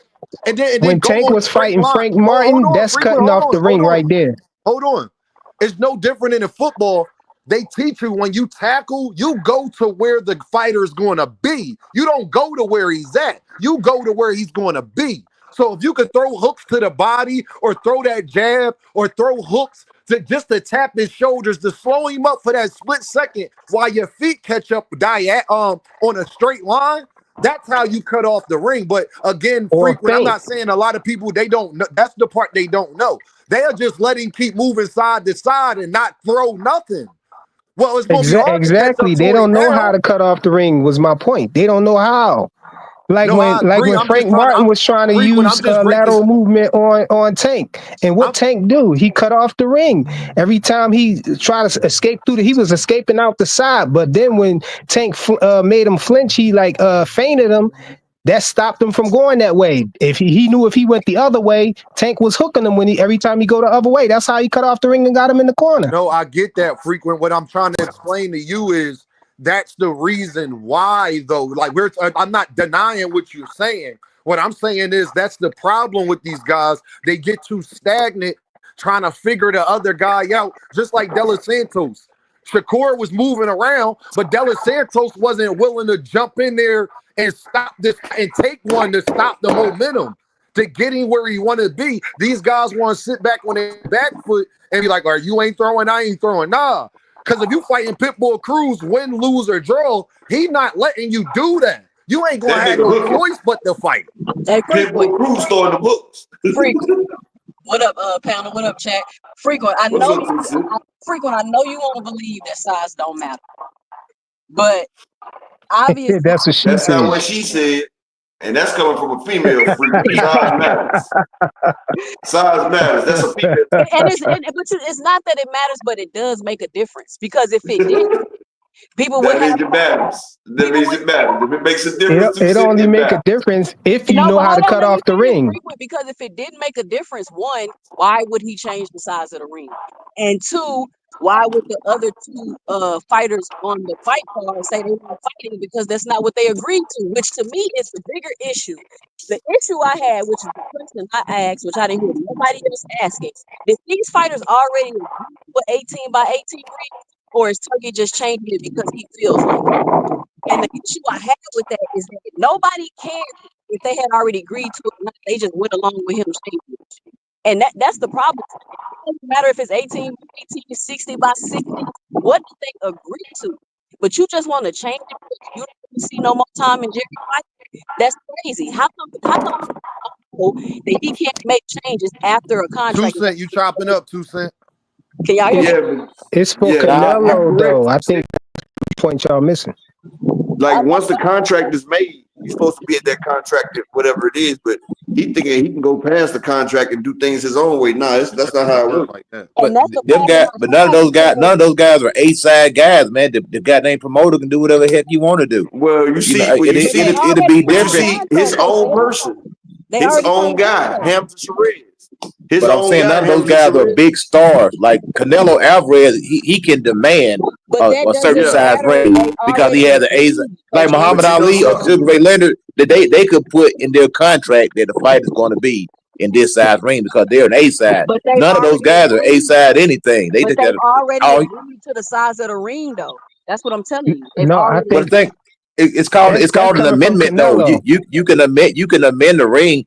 All you do is go back and negotiate the contract. That doesn't mean anything. Go back to the contract, though. It still got to go back to the contract when you amend it, though. When you amend it, all amendments has to go and be approved in the contract.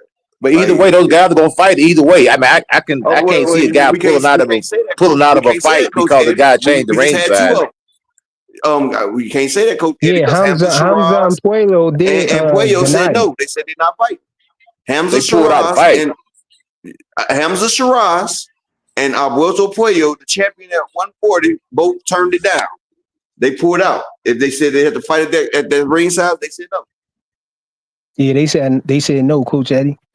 But I think I really think it came for Canelo. It's for Canelo, man. I think Canelo probably complained about Williams. No, it's for Shakur Stevenson and it's really for Shakur Stevenson and your boy. But he said it. He said it right when they was doing the promotion for the Terrence Crawford and Canelo joint when they was doing the face off and all that. That's when he did it. Nah, he did it before with the Shakur promotion. He did it for Shakur's promotion, bro. I'm talking about when he put the tweet out. It was right at the same time when he on the Shakur shit. Yeah, but he said it first with Shakur and Williams that paid it when he first announced the fight. That's what he said when they was talking. He said they're gonna bang it out. It ain't gonna be no running in this fight right here. They're gonna have a small ring. That's what people forget, Upper. They act like it's the first time he said that. This is not the first time he said that. Nah, he's been said this shit. And that's why I was telling you, that's why I had said a while ago that he trying to set Shakur up for failure. I said this months ago, I said he trying to close the ring off. So Shakur gonna have to be in that motherfucker, close. Like Shakur ain't gonna have enough track. Nah, but like I said, Shakur, he good though. It ain't gonna matter for Shakur. Let me get one more person to support the grind for the day. Support the grind. This the grind right here. Nigga grinding from the hospital, man. Y'all support the grind, man. Hit the cash app or the PayPal. But what I said, these people don't know how to cut off the ring. Cutting off the ring is supposed to be the first thing you know how to do. You're supposed to keep them in place with a hook or corral them to the place that you want them to be. And, man, these coaches ain't teaching nobody to cut off no ring. I'm in the gym every day. I do. They teach my son to cut the ring off. I teach him how to cut the ring off. But since he fight with so much movement, they don't even be wanting to spar him because they can't fucking cut the ring off, and he be in there embarrassing people. Who is that? That's how my son. That's how my son fight. Like motherfuckers hate trying to fight my little boy right there because I taught my boy has power. He has God-given power. He getting it from his dad. Well, he don't get the full power from his dad because he's mixed with his mother. But he can't be 100%. But he's got at least a good 40 or 30%. They be asking me if my son Cuban. I'm like, you fucking look like we from Cuba. He got that Cuban school of fight. But see, I keep my son to be on his toes and everything. But I've also taught my son to set a trap too. Because when a motherfucker's overly aggressive, you sit down on it, you sit down on one and let him walk into it. You feel me? Let him walk into that shot. You feel what I'm saying? My son know how to sit down on it and pop the ass though. And see, because he uses so much movement, people don't think my son got power. Damn it, this shit beat. If anybody want a Triple G is excellent at cutting off the ring. You look at his footwork, it's subtle. You take lateral movement, you step forward. You take lateral movement, you put him in that triangle. You put the back up against the rope, and then you don't let him off. You take the center of the ring and you work the four corners. You beat that person from post to post to post to post. Don't never let them back in the center of the ring. Coach Eddie, I'm gonna tell you who the best at cutting off the ring in boxing, who I love how he does it. David Benavidez. David Benavidez don't give you no room to do nothing. You want me to tell you who do it a little bit better? You got to come forward and you got to throw punches. You got to come forward and you got to throw punches. I'm gonna tell you who do it better than David Benavidez. Talk to me. The Truth. The Truth cuts off the ring. So you see, he kept Ugas right there. You see, he kept Danny Garcia right there, Mikey Garcia right there. The Truth don't give you no space. Earl the Truth Spence cuts that fucking ring off. Arthur Better Beeve cuts that ring off. David Benavidez cuts that motherfucking ring off. Motherfucking Triple G. Triple G cut that ring off. Tank Davis will cut that ring off. Triple G will cut that fucking ring off. Like, hey, yo, Sabril Matias will cut that fucking ring off, bro. He will cut that. Yo, Tank had Frank Martin doing dance moves in the corner trying to get out of there. I said that. Man, Frank Martin was scared, man. Man, look, Frank Martin didn't know. He was doing back and forth. He was doing the what's that New York dance? He was doing that New York dance to get out of the corner. He was doing that Harlem Shake. He was doing the Harlem Shake. Then he started juking and shit. That nigga started trying to juke to get out of that motherfucker. Then he was doing that Kalo K. That Kalo K. Yeah, I thought he was about to do you know what? Hey, check this out. Hey, check this out though. A good pressure fighter like fighters who move. They like it. It plays into their game. If you're a good pressure fighter, you want your guy to run. You want him to run. Yeah, shout out to my man Rome the Plug in the Cash App with the $10 holler. Appreciate you for supporting the grind, bro. But yeah, I like that. Shit, we got my nigga Willie. Hey, yo, Willie, you know I'm in the hospital, man. Where you at, man? What you doing in the hospital? My nigga. Huh? What you doing in the hospital? I'm chilling talking to you, bro. See? No, what happened? What happened? Oh, the same thing, the bullet wounds. Oh, okay. You remember I told you the one that hit the heart, it's got my heart filled up my chest and my shit with fluid. My lungs and my chest is filled with fluid. They haven't. Are they gonna try to remove it? Remove what? You said a bullet. Big dog Willie. You know I got shot 4 times, bro. You know I took 3 in the sternum and 1 in the leg 2 years ago, bro. I know, but I'm just asking, are they going to try to? Did they? Is it how close is it? Went through, Never mind. Willie. We'll talk about It this went later. through. We'll talk about it later. Literally. We'll talk about it later. No, Willie, it went through, bro. You know, all of them went through. You know, I was like Swiss. Okay. I was Swiss cheese, bro. You can see through all of them. Okay, I didn't know that. One of them damaged. I thought it was stuck. No, one of them damaged the heart. Okay, I thought it was close to your heart, and they didn't want to operate on it. Damaged it. It damaged it. A piece of my heart got messed up. So now it don't pump the same. So now my body fills up with fluid. Okay. Yeah. So you know, I get like if I gotta stay on Lasix and stuff like that. So right now they got me on intravenous Lasix and some other Lasix and stuff, so they can get the fluid out my lungs and out my chest and away from my heart and everything. How often do you have to go? Shit, I've been in here about 3 days, but 2 days now. I mean, like periodically, how often do you go? Shit, usually I'll be good until until the motherfucking fluid back up too much. Until the damn Lasix pills ain't working on the street. Like I have to stay under 1,500 a day, 1,500 milliliter a day drinking. I can't drink more than 1,500 milliliters. So I can only drink 2 cans of soda in a day. Shit, hold on. This damn thing going on. Let me hit the restart. Yep. He should never let me see that. I can restart it myself now. If I bend my arm, that thing will go out because they pumping antibiotics in me right now. Yeah, keep the arm straight. Them antibiotics. Yeah, them antibiotics fuck your stomach up, boy. What kind of antibiotics? I'm talking too much about your business. Never mind. You say what? I was about to ask you what kind of antibiotics did they have you on? Shit. Let me see.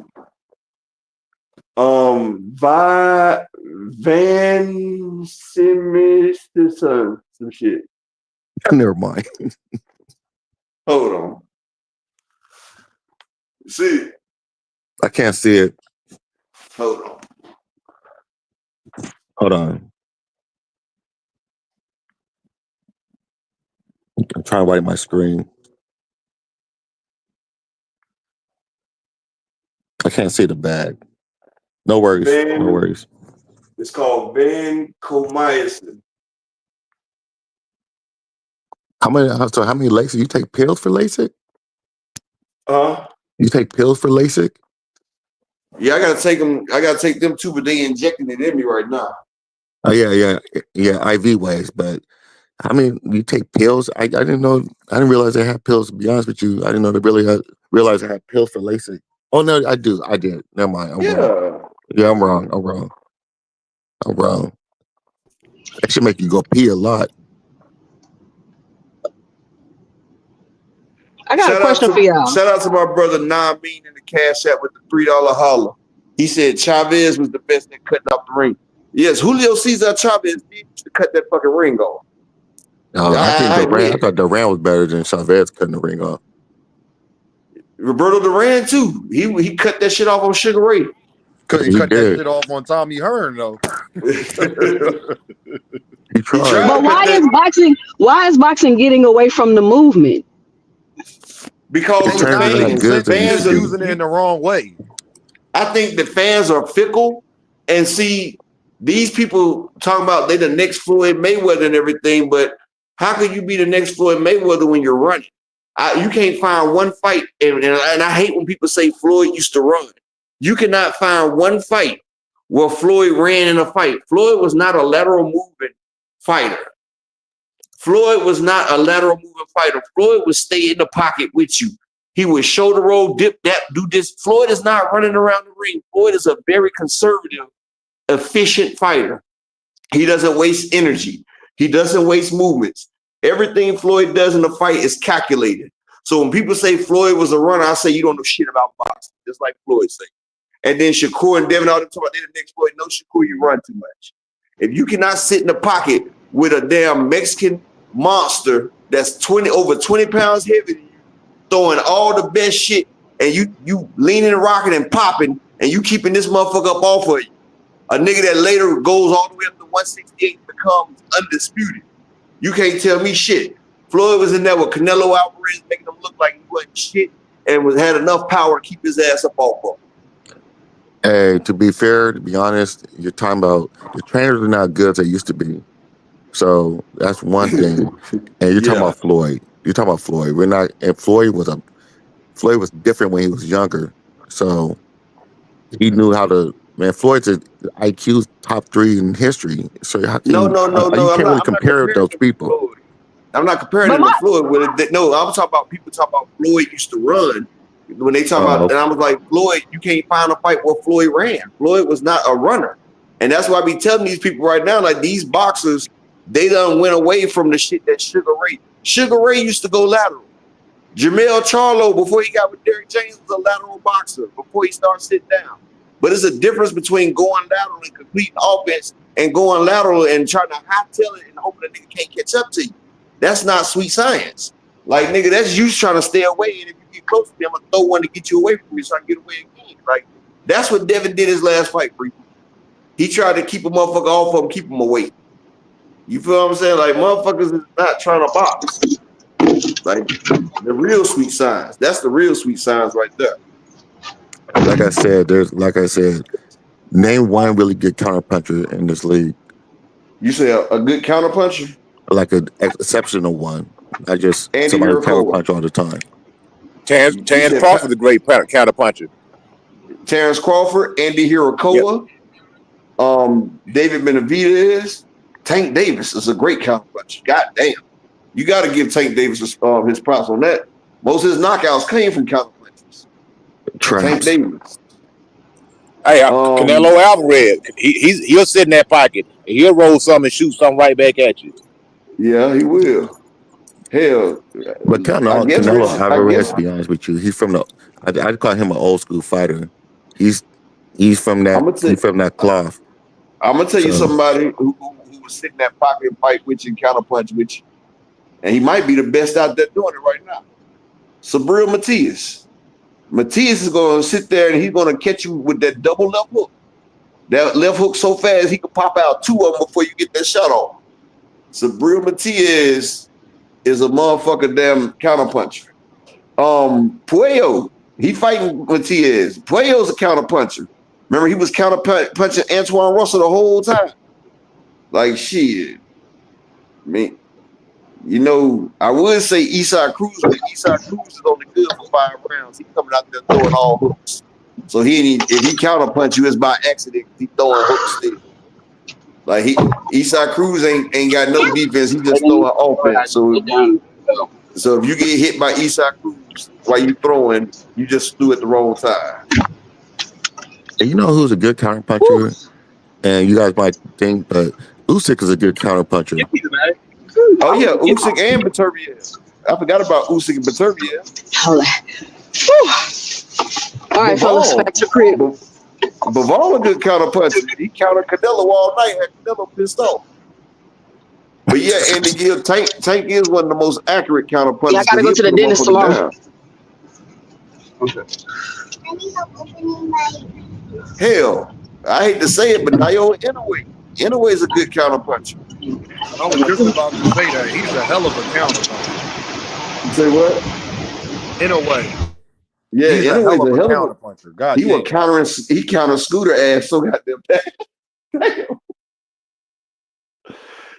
Got to give it to Inoue. I forgot about Inoue.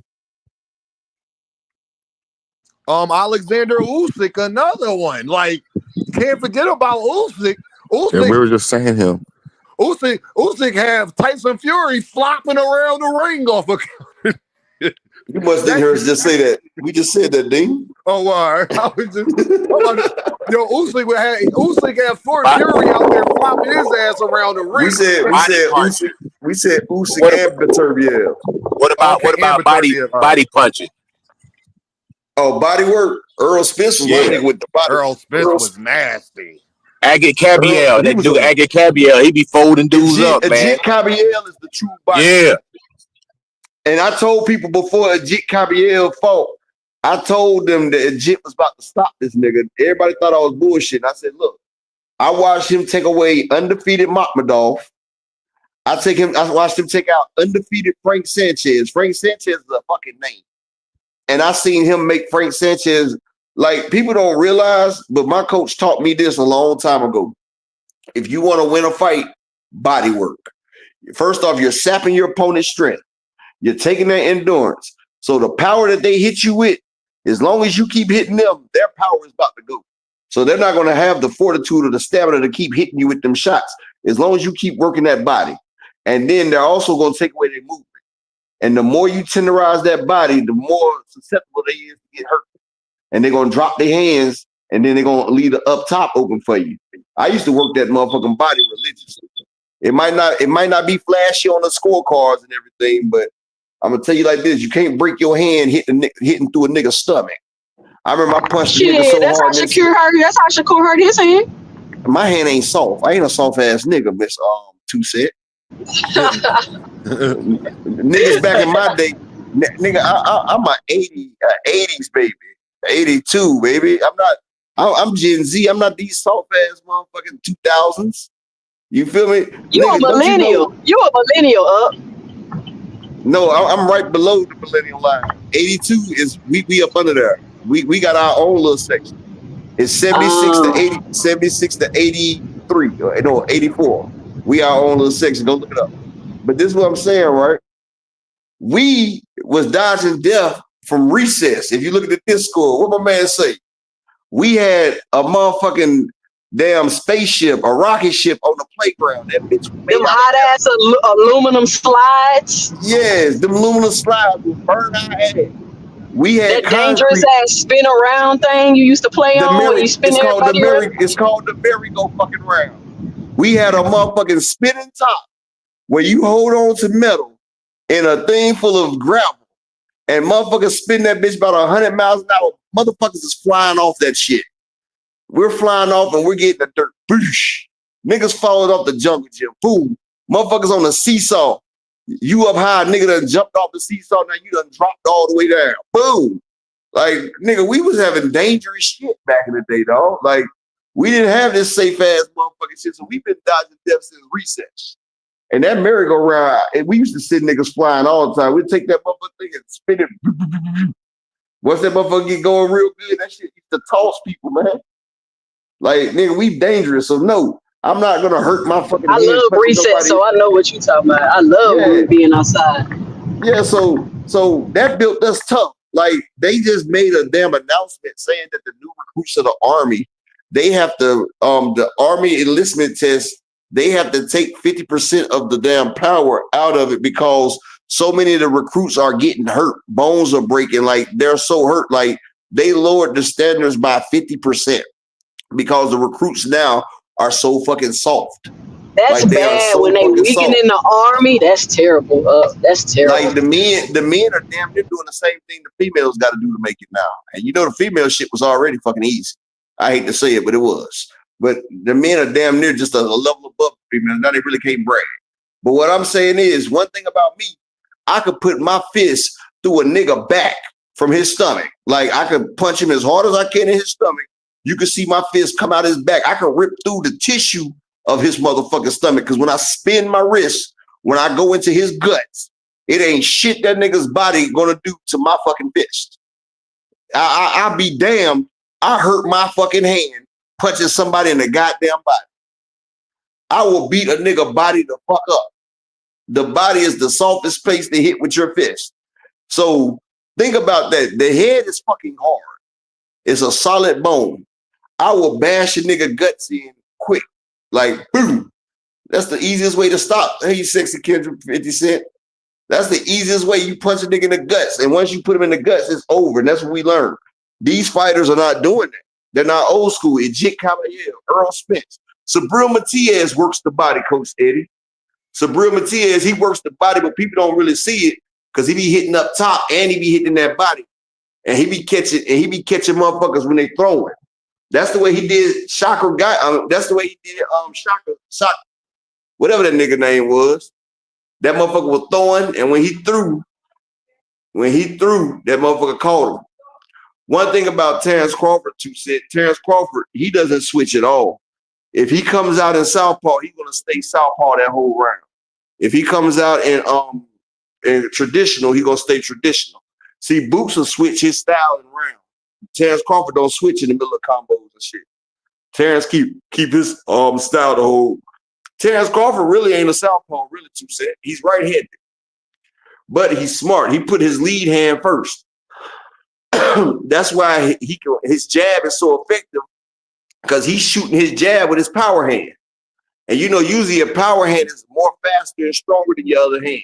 So he's firing off from the tee-off position from his motherfucking power hand, and he could throw a short hook from right there too. Like his motherfucking right hook is dangerous in the southpaw position though. But his straight left ain't gonna have shit on him, because he's not really that strong with his left.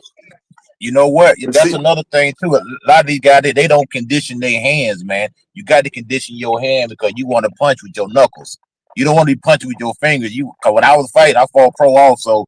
You want your knuckles to penetrate them gloves, man. That way they can feel so that way they can feel the goddamn knuckle bone. You know what I'm saying?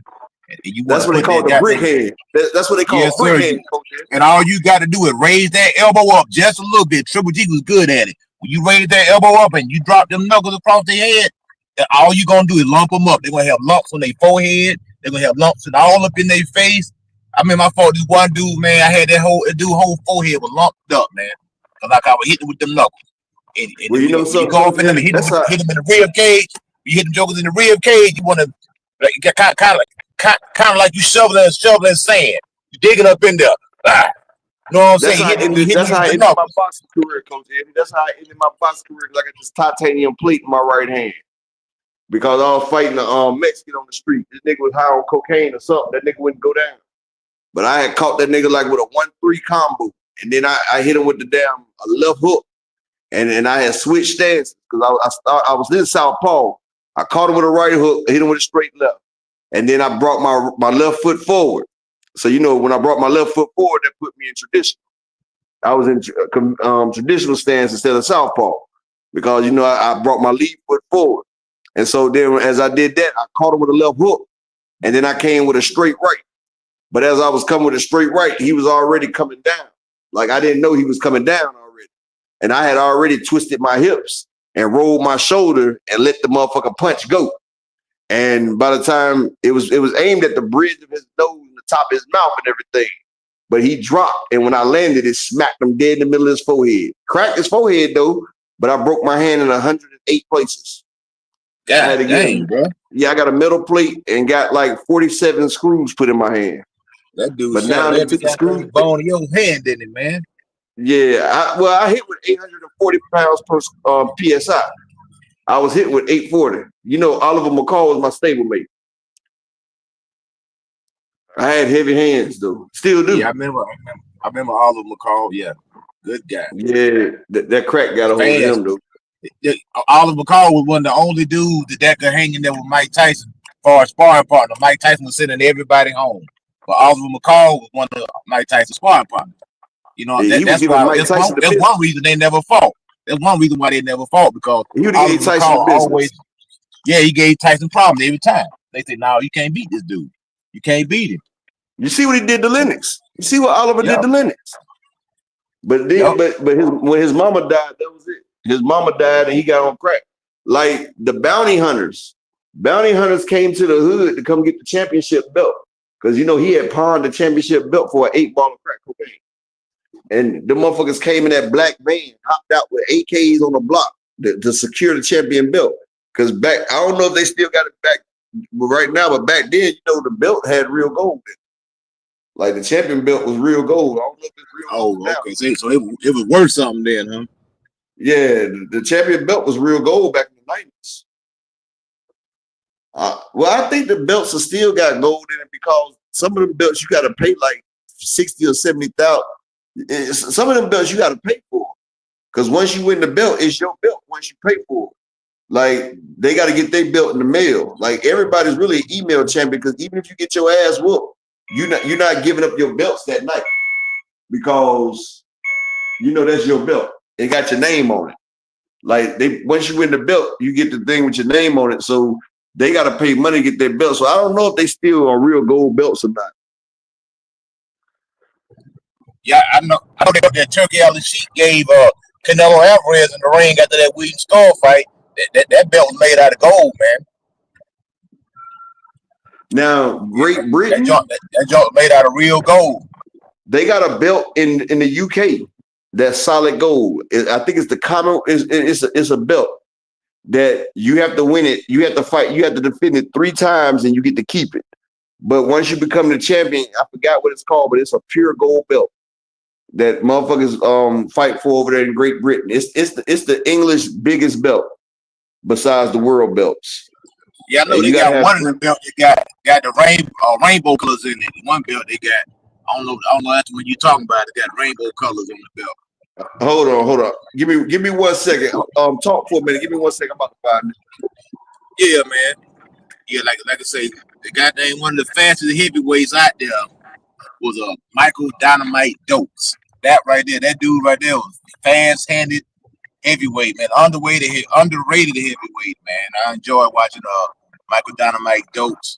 You know, of course, you had like guys like Lennox. Lennox is an underrated heavyweight. I didn't really appreciate Lennox until he retired. But I just really did some research on his career, and I looked back over his career to see this dude really has a heck of a resume. He has some real hitters on his resume, and the dude wasn't ducking no smoke. I always wanted to see that Lennox Lewis versus Riddick Bowe. That fight, I wanted to see that fight because I know Lennox had already beat him in the Olympics, and that fight never happened. And unfortunately, a lot of times we have fights that we want to see, and sometimes they don't happen. Like Roy Jones versus the G-Man, the Gerald McCullum.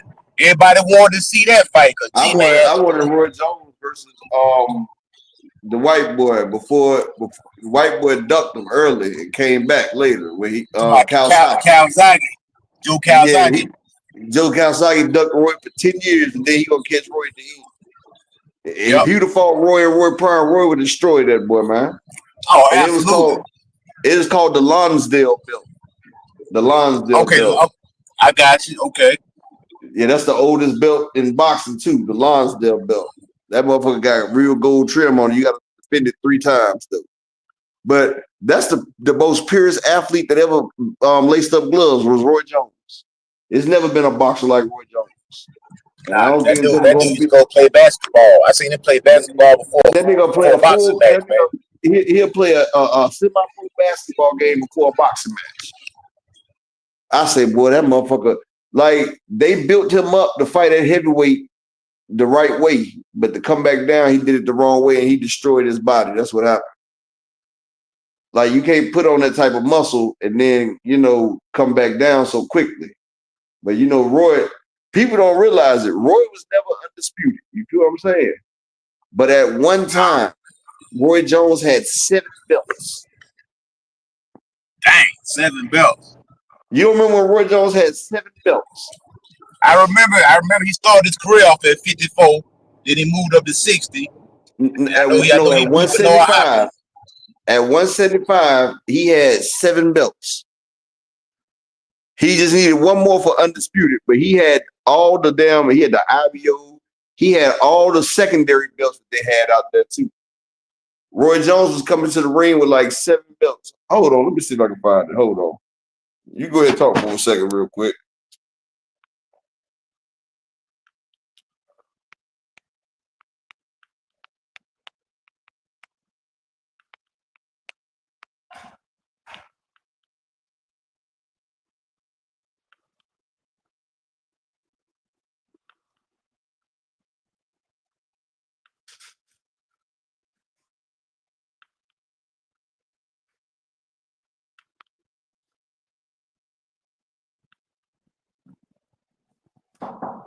Yes.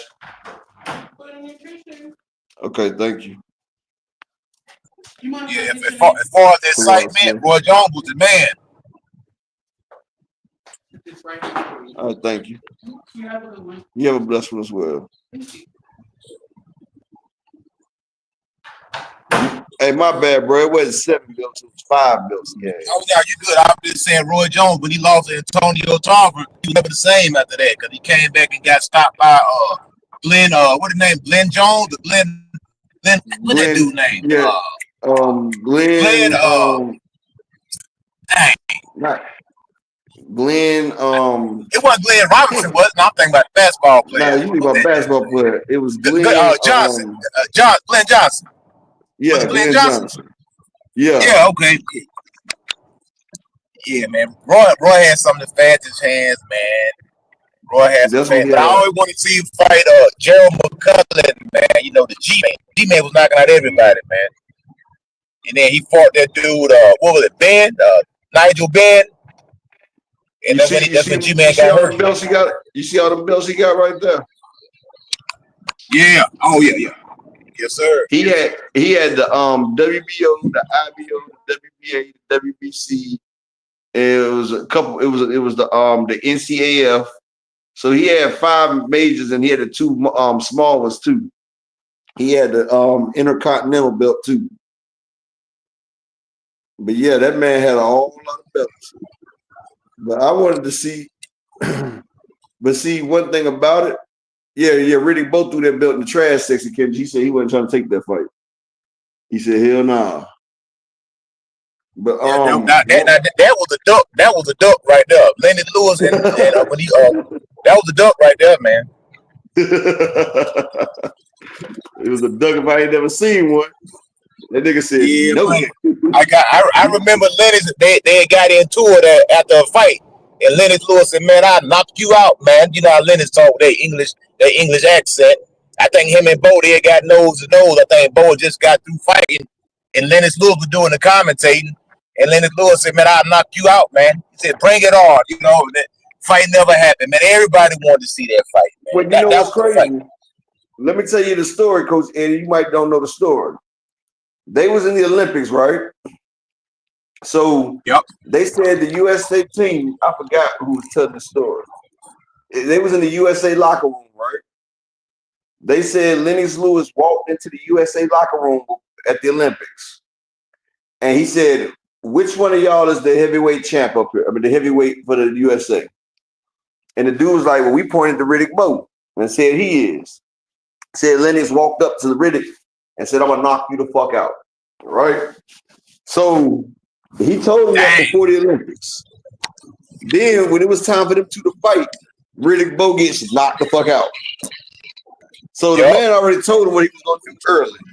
So I think that left some trauma on Riddick Bowe. And Riddick was like, "You know what? I'm not about to fight this man in the ropes. Hell no." That man told me he was gonna knock me out. He knocked me out. Hell no, we ain't doing that. He said that WBC title ain't worth it. It ain't worth it. Lennox, like once he beat Holyfield, he fell off, man. He started getting beat. You remember that dude he kept fighting, Andrew Galata, kept hitting him in the nuts, man. You remember that fight? Well, Riddick Bowe didn't lose them fights. He won. I know, but yeah, he won by disqualification because the dude kept hitting him in the nuts, man. Nigga hit that nigga in the nuts like 5 damn times. That joke was crazy, man. And you know the bad thing about it? I said Riddick Bowe fucked that man's wife. He had to. Because he did it. Every time they fought, he hit the man in the nuts. And the bad thing about it, the dude was winning the fight. Andrew Galata was winning the fight, and he still hit the man in the nuts, man. That's why I said that was personal, dog. Because he could have took the belt from Riddick, especially the second fight. And I'm like, why would he keep hitting Riddick in the balls? And I said, you know what? He done called Riddick mess with his damn lady. That's the only thing that can explain that right there. Because I mean, he was targeting that man's nuts like boom. I'm like, wow. Onto my combination. He would combo on the nuts, like 2-3 punch combination. Bang, bang, bang. So Coach Eddie, you know that's somebody that slept with his wife, right? Yeah. Because you just don't do that to nobody regular, man. You just don't do that for the hell of it. And you did it not in one fight, but 2 fights. So you want to drive home the point. You want to make sure Riddick Bowe don't have no kids. That's what you're trying to do. Yeah, I remember that fight when the fan man, him and Holyfield was fighting, and the dude came in with the parachute, and man, they beat that dude. Man, they beat that dude to death. You know they broke that dude back, man. I watched a documentary, right? And they talking about the fan man documentary. And when that dude landed in the audience, right, they broke his back in half. So the dude dead now. Something wound up happening to him. Man, they were hitting that dude in the head with big cell phones. You know, them big cell phones they had back in the day. Man, they beat that dude down ringside, man. Them big walkie because you remember they had, you remember they had the doggone. I think Farrakhan was at the fight, and they thought the Nation of Islam had jumped on the dude and beat him up because they thought it was an attack on Farrakhan. You see what I'm saying? So they jumped on him. And man, they beat that dude down, man. They broke the dude back. I'm talking about they did a number on that guy, man. I'm gonna have to look up. I'm gonna go look at that documentary. Yeah, it's called the Fan Man documentary, man. Yeah, they went through all that. Yeah, he got messed up. I didn't know they broke his damn back, though. Man, they broke that dude back right there in the ringside because he had that dog. He was strapped to that chair, and they folded him in half. When they folded him, they broke his back, man. Damn. They messed. I don't know what that dude thing about. They messed that dude up, man. Well, Coach Eddie, man, I appreciate you coming up here, bro. Yeah, bro. Hey, man, I'm gonna say a prayer for you, man. Stay blessed, brother. I'm gonna pray for you, man. I appreciate it. You got a wrench, don't you? I don't know if I got one or not, man, but I'm in the chat under Coach Eddie ATL. Well, just say something and I'll reach you up real quick, man. But appreciate you for coming up, man. Appreciate everybody for coming up. If you're not ready, okay, brother. Yes, sir. All right, brother. Reach you real quick. Peace and blessings. Yes, sir. Well, yes, I gotta get off, y'all. It's about time for my doctor to come in. He said he'd be here in 5 minutes, and I ain't gonna be able to be on the show while the doctor is here. So I appreciate everybody for coming through today, man. Appreciate everybody that supported the grind for the day. Peace and bless to all y'all, man. And you know, I'll see y'all tomorrow, bro. And you know, your boy all right. I'm all right, man. Iron Man up here, man. And I ain't Charlie. Peace and bless to all y'all, man. And we'll see y'all tomorrow. But if you're in the Discord, I'll see you later. They want that smoke, bitch, I got it for 'em. They want that smoke, bitch, I got it for 'em. They want that smoke, you know I blow it. They call me Sunny Monster for a reason. I'm really dripping, leave a nigga bleeding. I get the squeeze and leave a nigga. They want that smoke, bitch, I got it for 'em. They want that smoke, bitch, I got it for 'em. They want that smoke, you know I blow it. They call me Sunny Monster for a reason. I'm really dripping, leave a nigga bleeding. I get the squeeze and leave a nigga bleeding. Raw Molly got me all up in demon mode. Mouth moving like I done put clean in my nose. Trying to catch me up, I can leave with some hoes. He standing straight up, watch I make him lean with this pole. Would've thought he was closed, how that heat made him fold. Thought it was a game, he won't think no more. His brain's gone, nigga. It be exciting when I get the strike. And guns sound like thunder, hit you like lightning. Fight for your life, we don't do no fighting. We really hit it, nigga.